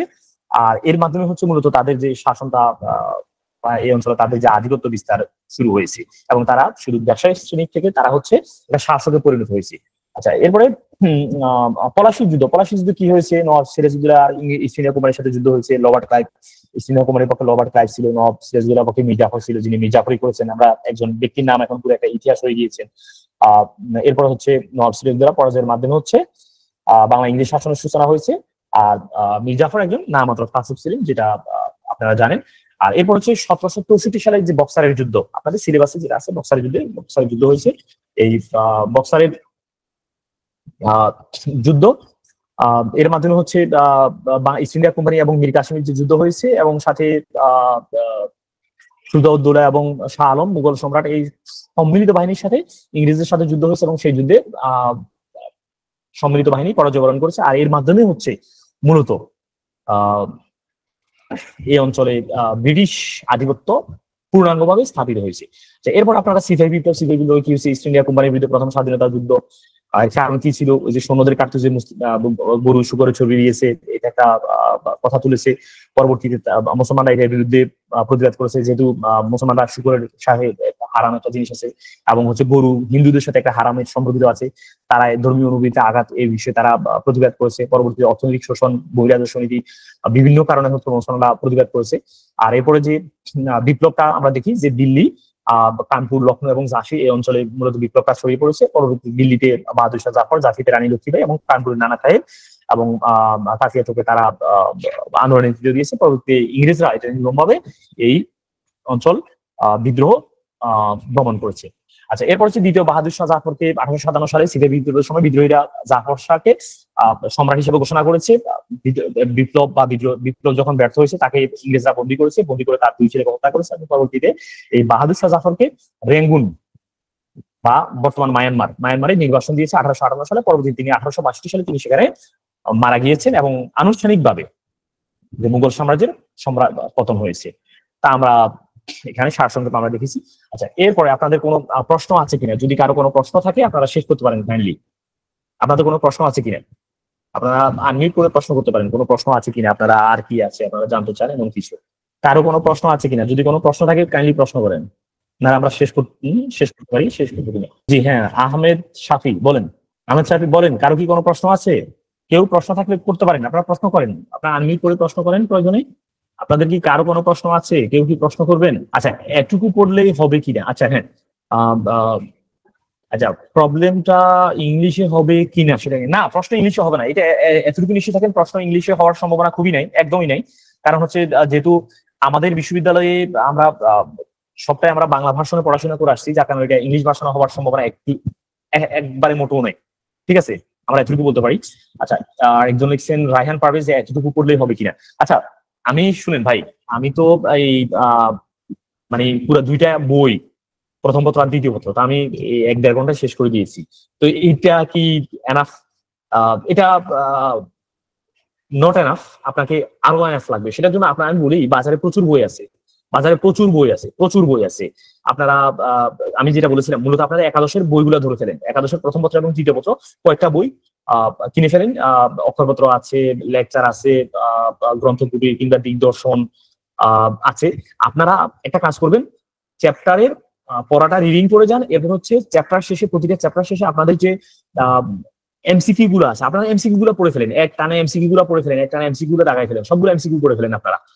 একদম ইন্টারমিডিয়েট বইয়ের যা এমসিকিউ আছে সবগুলো এমসিকিউ পড়ে ফেলেন। এবং ভিতরে কিছু জিনিস আছে, এই খলিফা আব্দুল মালিক, এই হচ্ছে আলো ওয়ালিদ, এরপর হচ্ছে হযরত ওমর, হযরত মোহাম্মদ সাল্লাল্লাহু আলাইহি ওয়াসাল্লাম, এরপর হচ্ছে এই যে বাবর, এরপর হচ্ছে সম্রাট শাহজাহান, এরপর হচ্ছে আওরঙ্গজেব, এগুলা ধরে ফেলেন। আচ্ছা, এরপর হচ্ছে বাজারের পরিচিত যা বইগুলো বের হয়েছে সেগুলা কিনলে হবে। বাজারে পরিচিত যে বইগুলা বের হয়েছে সেগুলা বাজারে আসলে কি বই বের হয়েছে আমি তো জানি না। এখন আমি যে সিলেবাসটা পিএসসি দিয়েছে, সিলেবাসটা অ্যানালাইসিস করে আমি যেটা দেখেছি সেটা আপনাদের পুরো ইন্টারমিডিয়েটের বইটা, ইন্টারমিডিয়েটের পড়াটা, ঠিক আছে? তো ইন্টারমিডিয়েট বইগুলো পড়লেই হবে। আমি বাজারে বইগুলো আসলে কতটুকু লিখেছে সেটা তো জানি না। তবে হ্যাঁ, আপনারা পড়তে পারেন, বাজারে একটা বই নিয়ে আপনারা আপনাদের যে ইন্টারমিডিয়েট যে বই দুটো আছে বই দুটা নিয়ে ধরে পড়ে ফেলেন। আমরা আমাদের রিটেনও এই সিলেবাসটা ছিল, এই intermediate first paper second paper ছিল, আমরা শুধু এই বইটা এই দুইটা বই পড়েছি, এর বাইরে আর কিচ্ছু পড়িনি, একদম কিচ্ছু পড়িনি, ঠিক আছে, কিচ্ছু পড়িনি আমরা। তো আপনারা এই দুটো বই পড়ে ফেলেন, এই দুটো বই পড়লে আর সাথে বাজারে যদি কোনো একটা বই পড়তে চান পড়েন, সমস্যা নাই। পাশাপাশি দুই তিনটা রাইটার বই কিনলে কি হয়, আপনাদের গ্রন্থ কুটির আছে, লেকচার আছে, অক্ষরপত্র আছে, দুইটা বই কিনেন না, তিনটা বই কিনেন না, দুই তিনটা বই কিনে আপনারা পড়ে ফেলেন না, সমস্যা কি। এরপর হচ্ছে শুধু ইন্টারমিডিয়েট বই সাথে গাইড দেখে এমসিকিউ হবে হবে। আর ডিপলি, হ্যাঁ, যেহেতু আপনাদের 100 মার্কের পড়া, ডিপলি তো হবে ভাই, ডিপলি ছাড়া তো একদম ভাষা ভাষা জ্ঞান তো হবে না। এই জন্য হচ্ছে বইটা একটু এক দুবার রিডিং করে ফেলেন, যেহেতু সময় আছে, একবার দুবার রিডিং করে ফেলেন, আশা করি পারবেন। খালিদ বলছে বইগুলা কার লেখা, কিভাবে মনে রাখা যায়, শুধু ভুলে যাই। বইগুলা কার লেখা, কিভাবে ভাই, আপনি যখন পড়বেন, যত পড়বেন তত মনে থাকবে, যত পড়বেন তত মনে থাকবে, ঠিক আছে। কত মার্কস সাবজেক্টিভ থেকে তোলা উচিত? আমার মনে হয় কি, সাবজেক্টিভ থেকে আপনি অন্য বিষয় কি, আপনার সাবজেক্টিভটা, যেহেতু আমরা হিস্ট্রি পড়ছি, হিস্ট্রিটা আপনার সাবজেক্টিভ, আমার তো মনে হয় 70-80 তোলা সম্ভব, মনে হয় 80-র বেশি তোলা সম্ভব আমার আমার মতে। কারণ আমি যে সিলেবাস আছে, একদম সহজ একটা সিলেবাস ভাই, এটা শুধু ইন্টারমিডিয়েট সিলেবাস দিয়ে দিচ্ছে আপনাদের। কোনো আপনারা উচ্চতর যে পড়াশোনা করে আসছেন, ইউরোপের ইতিহাস, সৌদি আরবের ইতিহাস, দক্ষিণ এশিয়ার মুসলমানদের ইতিহাস, এবং আপনাদের যে সাহিত্য সংস্কৃতি, এরপরে হচ্ছে আপনাদের বিভিন্ন যে ধর্মীয় যে বইগুলা, অনার্সের গুলা পড়লে হবে। আপনারা ভাই অনার্সের বই ভুলও ধরেন না, ঠিক আছে, অনার্সের বই ভুলও ধরেন না, অনার্সের বই প্রচুর পড়া, প্রচুর পড়া। এই একই পড়াটা আপনি ইন্টারমিডিয়েট বিষয়তে পড়তে পারছেন, ঠিক আছে। আমাদের অনার্সে তো অনেকগুলো বিষয়বস্তু ছিল, সেই হিসাবে সিলেবাস কম এখানে। হ্যাঁ, আমি তো সেটাই বলছি, অনার্স অনেক পড়া ছিল আমাদের। আমি ইউরোপ থেকে শুরু করে, ইউরোপ, আধুনিক ইউরোপ, প্রাচীন বাংলার ইতিহাস থেকে শুরু করে, এরপর হচ্ছে দক্ষিণ এশিয়ার মুসলমানদের ইতিহাস, এরপর হচ্ছে ইসলামের সামাজিক সাংস্কৃতিক রাজনৈতিক ইতিহাস, এরপর হচ্ছে মাইনরিটি মুসলিম, প্রচুর ছিল। এখানে কিচ্ছু নেই, এখানে শুধু হচ্ছে হযরত মুহাম্মদ সাল্লাল্লাহু আলাইহি ওয়াসাল্লাম, খোলাফায়ে রাশিদিন, উমাইয়া শাসন, আব্বাসীয় শাসন, এদিকে হচ্ছে আরবদের সিন্ধু বিজয়, এদিকে হচ্ছে দিল্লি সালতানাত, এদিকে হচ্ছে মুঘল শাসন। এর বাইরে আর কিছু নেই, একদম শর্ট শর্ট শর্ট একটা সিলেবাস দিয়েছে আপনাদেরকে। আমার মনে হয় একদম সহজ। আচ্ছা, এরপরে ইন্টারের বই দিয়ে কতটুকু কাভার হবে ভাই, আপনি যদি ডিপলি পড়েন আপনার 70-80% বেশি কাভার হবে, ঠিক আছে। আর হচ্ছে টপিকের বাইরেও কি পড়বো? না, টপিকের বাইরে পড়ার কোনো দরকার নাই, একদম পড়বেন না, দরকার নাই, আমার মনে হয় না প্রয়োজন আছে, ঠিক আছে। এমনি টপিক শেষ করতে পারবেন না, আবার টপিকের বাইরে যাবেন। আর সিলেবাসের কি করবো? না, প্রয়োজন নাই। অতি সংক্ষেপে অতি সংক্ষেপ গুলো পড়লে হবে না অনার্সে। আপনি আপনি অনার্সে কেন যাচ্ছেন বারবার? আপনার সিলেবাসটা হচ্ছে ইন্টারমিডিয়েট, আপনি অনার্সে কেন যাবেন? অনার্সের আপনি কি পড়বেন? অনার্সের আপনার শুধুমাত্র দুইটা বই আছে, এবং ফার্স্ট ইয়ারে দুইটা কোর্স, সেটা হচ্ছে হযরত মুহাম্মদ সাল্লাল্লাহু আলাইহি ওয়াসাল্লাম এবং হচ্ছে উমাইয়া শাসন, আব্বাসীয় শাসন। আপনি ইয়াতে যাওয়ার দরকার নাই তো, অনার্সে যাওয়ার দরকার নেই তো ভাই। অনার্সে যে মাথা নষ্ট করার দরকার আছে? অনার্সে আপনার এরপর হচ্ছে আবার দুই পত্র গেছে আপনার, প্রথম এখানে প্রথম পত্র, এরপর হচ্ছে আবার আপনি এই মুঘল ভারতীয় উপমহাদেশের মুসলমানদের ইতিহাস যাবেন, সেটা হচ্ছে অনার্স দ্বিতীয় বর্ষে। মাথা নষ্ট হয়ে যাবে, আমার মতো মাথা নষ্ট হয়ে যাবে। এটা আপনি আপনার যে আছে, আপনি এখন সময়, আপনি যদি মনে করেন আপনি কাবা দিতে পারবেন পড়েন, আর আপনি যদি মনে হয় যে না, আপনি আগে এই দুইটা বই শেষ করেন না, এই দুইটা বই শেষ করে আপনি আগান না, দুইটা বই আপনি গ্রন্থপুত্রিকা একটা বই কিনেন, দিগদর্শন একটা বই কিনেন, অক্ষরপত্র একটা বই কিনেন, এখানে যত এমসিকিউ আছে সবগুলো শেষ করেন, এখানে যা রিটেনটা আছে রিটেনটা একবার শেষ করেন, আপনি এগুলো শেষ করে অন্যটা পড়েন, সমস্যা নাই তো। আর এরপর হচ্ছে আপনি কি লেকচার গাইড বই না মেন বই পড়তে হবে? না, আপনারা মেন বই পড়েন, মেন বই পড়লে মেন বই আপনাদের রিটেনটাও থাকবে, রিটেন পাতা থাকবে, সাথে এমসিকিউ গুলো বিভিন্ন বিভিন্ন বোর্ডে যে পরীক্ষাগুলো প্রশ্নগুলো আসছে সেগুলো দেখলে আপনারা গুরুত্ব বুঝবেন যে কোন প্রশ্নগুলো বারবার আসে, ঠিক আছে। আচ্ছা, সিলেবাস টপিকে সিলেক্ট করে দেওয়া আছে, যেমন উমাইয়া আব্বাসীয় শাসক সবার উল্লেখ নেই সিলেবাসে, সেক্ষেত্রে যেগুলো, হ্যাঁ ভাই, এখানে গুরুত্বপূর্ণ গুলোই দেওয়া আছে, আপনারা গুরুত্বপূর্ণ গুলো পড়েন, আমিও ধরে ধরে গুরুত্বপূর্ণ গুলো এখানে আলোচনা করছি, ঠিক আছে। প্রশ্ন স্বাভাবিক কি হবে, অস্বাভাবিক হওয়ার সুযোগ নেই, ঠিক আছে। আমার সাথে নেক্সট টাইম যোগাযোগ করা যাবে? যোগাযোগ করতে পারেন, আপনারা যোগাযোগ করতে পারেন আমার হোয়াটসঅ্যাপ নাম্বারে, আপনারা হোয়াটসঅ্যাপ করতে পারেন। আপনাদের যদি কোনো প্রয়োজন হয়, আমি যদি আপনাদেরকে হেল্প করতে পারি, আসলে এটাই তো ভাই, এটা ছাড়া আর কি। আমি আপনার হোয়াটসঅ্যাপ নাম্বারটা দিয়েছি, 81566171, আমার এটা হোয়াটসঅ্যাপ নাম্বার, আপনারা আমাকে হোয়াটসঅ্যাপে নক করবেন, আমি চেষ্টা করব আপনাদেরকে এটার উত্তর দিতে। আর আপনাদের যে পিডিএফ, এটার ক্লাসের পিডিএফটা আমি আপনাদের যারা আছে এখানে বিসিএস এর বিগত সালের রিটেনের প্রশ্নগুলো এগুলো আসলে হ্যাঁ বিগত সালের রিটেন গুলো আপনারা পড়লে হ্যাঁ বিগত সালের রিটেন গুলো যদি আপনারা একটা ধারণা নেন আপনারা সেখান থেকে ভালো একটা মোটামুটি আইডিয়া পেয়ে যাবেন, ঠিক আছে। আর ওটা বাজারে আপনারা বই পাবেন, সেটার জন্য একটা বই পাবেন, সেটা কালেক্ট করা যেতে পারে। আচ্ছা, আর এটা আমিও 46 চলে তো কত পর্যন্ত আসছে সেটা দেখতে হবে। আচ্ছা, আমি দেখবো সেটা কি করা যায়, কতটুকু করতে পারি। আর এরপর হচ্ছে আপনাদের যদি কোনো জানার কিছু থাকে আমাকে হোয়াটসঅ্যাপে নক করবেন। আর আপনাদের আমি যেটা করেছি সেটা যদি আপনারা চান পিডিএফ কিংবা যে কোনো ভাবে আপনাদের যাদের মাধ্যমে আমি P2 এ যুক্ত হয়েছি ওনারা আমার কাছে চাইলে আমি ওনাদেরকে দিয়ে দিব, আপনারা ওনাদের কাছ থেকে নিয়ে নিতে পারবেন, ঠিক আছে। অথবা অন্যভাবেও আপনারা নিয়ে নিতে পারবেন। তো এতটুকুই। আর আপনারা পড়েন, ভালোভাবে পড়াশোনা করেন, ভালোভাবে জ্ঞান অর্জন করেন, যা পড়বেন ডিপলি পড়েন ভাই। ভাষা জ্ঞান দিয়ে কিছু হবে না। আচ্ছা, বাজারে বই খুঁজেছিলাম, বিসিএস রিটেন বই পাইনি। ভাই বিসিএস রিটেন বই নাই, ইসলামের ইতিহাস, শুধু ইসলামের ইতিহাস না, কোনো সাবজেক্টে রিটেন বই নাই, ঠিক আছে। কোনো সাবজেক্টে রিটেন বই নাই। এটা হচ্ছে ওই যে সিলেবাস আছে, সিলেবাস ধরে ধরে আমরা হচ্ছে ওই যে আমি যেটা বলেছিলাম, আমরা আমাদের রিটেনে আসলাম, আমরা ইন্টারমিডিয়েট এর বইগুলো পড়ছি ভাই। অনার্স এর বই পড়ার সময় নেই। এই ইন্টারমিডিয়েট বই পড়লে আপনার হচ্ছে 95% কাভার হয়ে যাচ্ছে। তো আপনি হুদাই এত প্যারা নিবেন কেন? রিল্যাক্স থাকেন, ভালো করে পড়েন, যেটা পড়বেন ভালো করে পড়বেন, ঠিক আছে, ইনশাল্লাহ সফল হবে, ঠিক আছে। আচ্ছা, সবাই পিডিএফ দিচ্ছে। আচ্ছা, সবাই দিচ্ছে, আমিও দিয়ে দিব, টেনশন করেন না। হোয়াটসঅ্যাপ নাম্বার তো নিয়েছেন, সবাই যেহেতু দিচ্ছে, যেহেতু নিয়ম আছে, আমিও দিয়ে দিব, টেনশন নিন না, ঠিক আছে। আর যদি কোনো কোয়েশ্চেন থাকে করতে পারেন, আদারওয়াইজ আমরা সমাপ্ত করবো। সম্ভবত আপনাদের 9টা বাজার সময় একটা ক্লাস আছে আমাদের। আপনাদের এখানে প্যানেলে কি আছেন, তাহলে আমাকে কি একটু কাইন্ডলি বলবেন? আচ্ছা, তাও ধন্যবাদ সবাইকে। আর এতটুকুই। আর যদি কিছু থাকে আমাকে জানাবেন। আর আপনাদের প্যানেলে কে আছেন তাহলে আমাকে কাইন্ডলি, আচ্ছা প্যানেলে কে আছেন, হোস্ট আর কে আছেন? প্রত্যেক ব্যক্তির জন্য 50 100টা? আরে ভাই, প্রত্যেক ব্যক্তির জন্য 50টা? কারো তো 50টা নাই, কারো 50টা আছে, কারো 5টা আছে, কারো 50টা আছে, কারো 5টা আছে। যার যেটা আছে সেটা আমি হোয়াটসঅ্যাপ নাম্বার দিয়েছি ভাই, একবার তো দিয়েছি। আচ্ছা, আবার দিচ্ছি। যাদের 5 ঠিক আছে। ঠিক আছে, তাহলে আপনাদের তাহলে শেষ করতে পারি। তাহলে ভালো থাকবেন সবাই। ধন্যবাদ। আল্লাহ হাফেজ তাহলে।